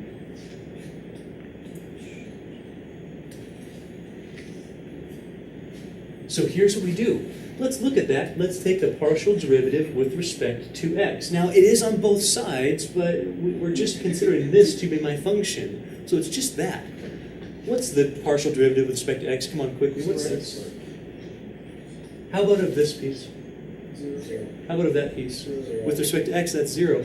Here, you know what? You still have the what rule? Do you have a product rule? No. So when I do this, we got plus 3/2, yes. Chain rule says that we do not ever take two derivatives at the same time. It's always outside, then inside. So derivative of the outside times the derivative of the inside. So the derivative of this with respect to x is? What? Beautiful. Done. That's the partial derivative of f with respect to x. Head nod if you're okay with that one. Now let's do the same thing with respect to y. With respect to y, that's our denominator. What's the derivative of this with respect to y? Gone. Derivative of this? Okay, come on, walk me through it. What do you do first with this? Chain rule says 3/2. Do I take the derivative of the inside right now? No. Never ever take a derivative, two derivatives at the same time. It's always outside, then inside. Derivative of this with respect to y is x. What else am I going to have here? That's it.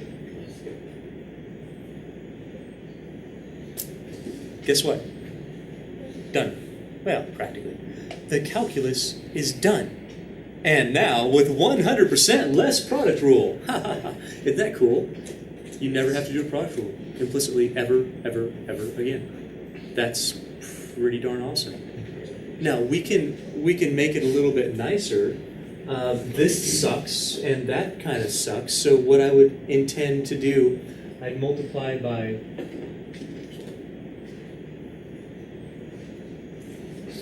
that, which is going to clear the 2, clear that nasty square root on the denominator, but you are going to have to distribute it here. Did you catch that? Think about it for a second.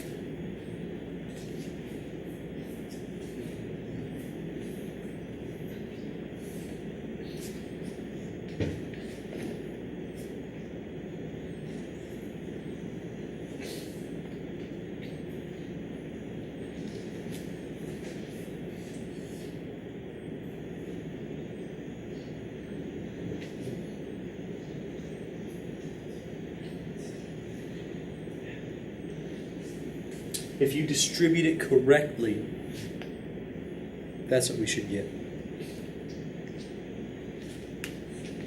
Yeah, that's what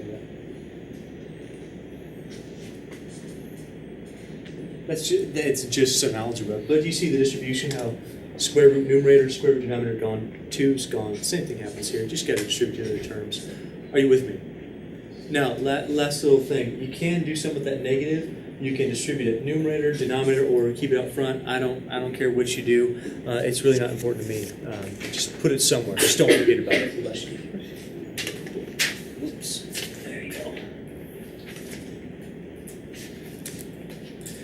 Tell you what. Let's go ahead. We'll have one more idea, one more example, and call it good on our section here.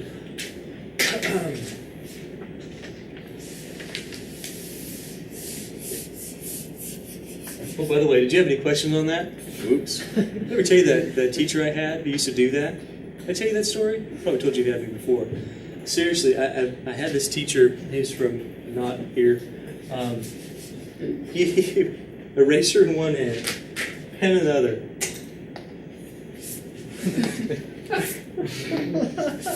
Questions? No. So, you have questions? Well, I don't know. I don't even know what you wrote. So I was like, I don't know what you wrote. You never made a mistake. How would you know? Exactly. I should do that. I'd never make a mistake again.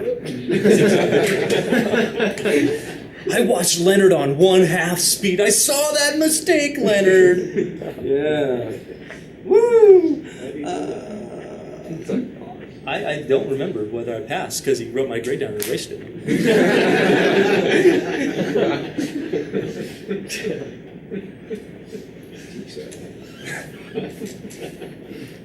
Oh, goodness.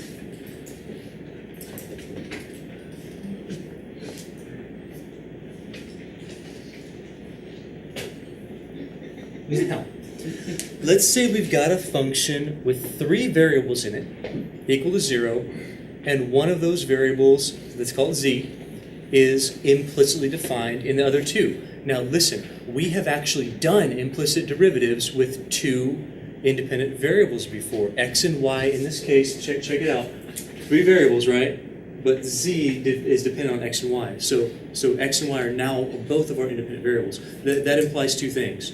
Number 1, we can still do this technique.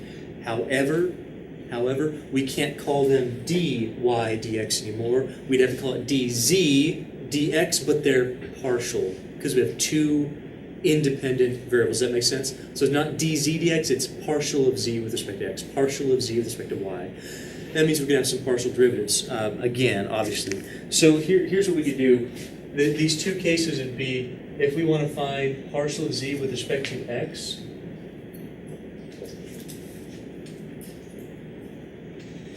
we can do it, or partial of z with respect to y. If z is implicitly defined, it's our dependent variable. X and y are both independent variables.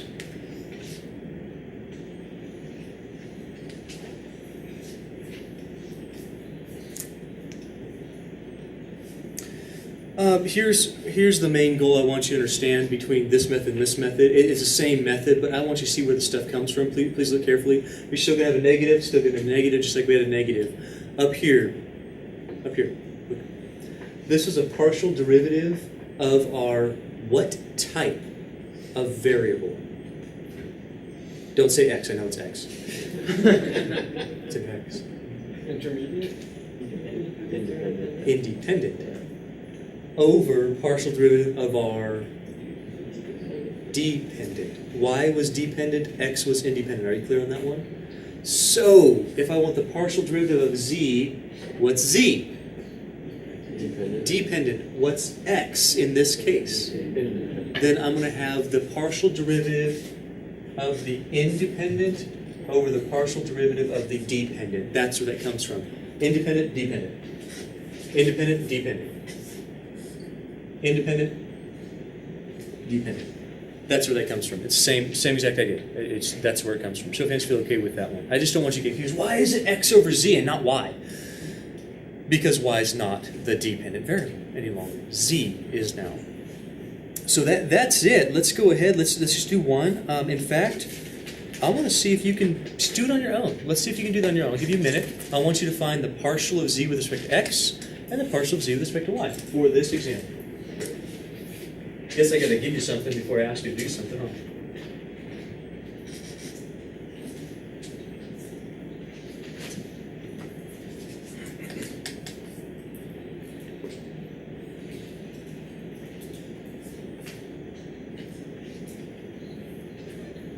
There it is. Again, I'm giving you some ones that are actually doable, some easy ones to illustrate the concept. There will be harder derivatives. I just want to illustrate it right now.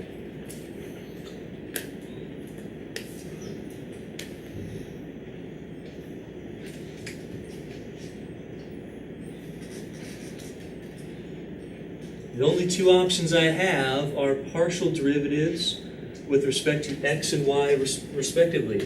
There's no other variables I can take. There's no other independent variables besides x and y.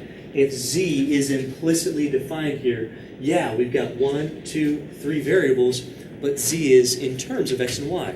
These x and y are the independent ones. We've seen it before. We've done this before.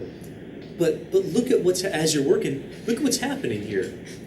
If we were to do this with our other technique, which I taught you how to do that, you would have well, definitely a product rule, and definitely another product rule with respect to x and then with respect to y. Here, no, not so much, because they're both independent. One would be held constant, but here and here for sure. With this technique, since we invented it from pretty much scratch, this is pretty darn cool. We say the partial derivative of z with respect to x is negative partial. Which one's on the numerator? Come on, quickly for this one. What's on the numerator? X. And then what's on the denominator? Z. Yeah, don't put a y. That's not the dependent variable any longer. It's z. So partial x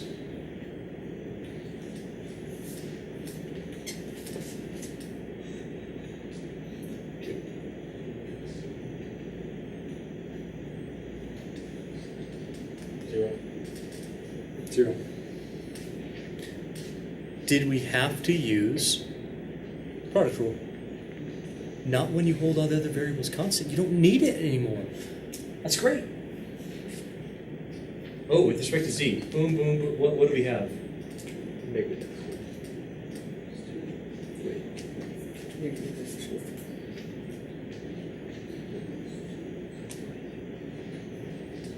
You guys are so quiet.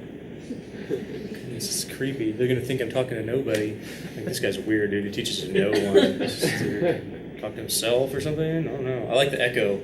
Okay? Did you get that? That right there is the implicit, that's the derivative of z with respect to x, implicitly found in about, maybe a tenth of the time it would take you to, I don't know, find this with respect to x all the way through product rule, and then solve for the dz dx. That sucks, all right? So this is a nicer, quicker way to do it in general. What I might do is distribute that negative here or here, either way, just so I don't forget it, so I don't lose it. Let me check that, make sure I got that. Yeah, it looks good to me. For real, with me, yes, no? You sure? Okay. Last one, if we do that, this is going to be, let's get the setup correct. Partial derivative of f with respect to what? 1. And then this has to be the dependent. So here, same technique. With respect to y, we get x. This is gone. This is gone, because with respect to y, these are held constant. That's it. With respect to z, oh goodness, why are we reinventing the wheel? Same thing.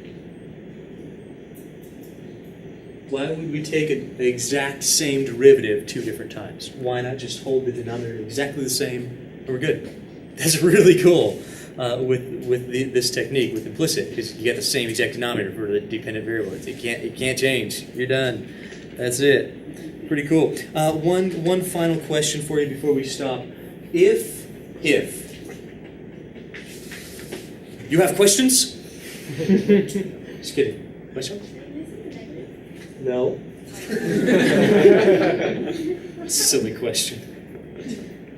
Dang it, that's 2 mistakes. I'm going to have to edit one of those out. What a good day. What if this had been this?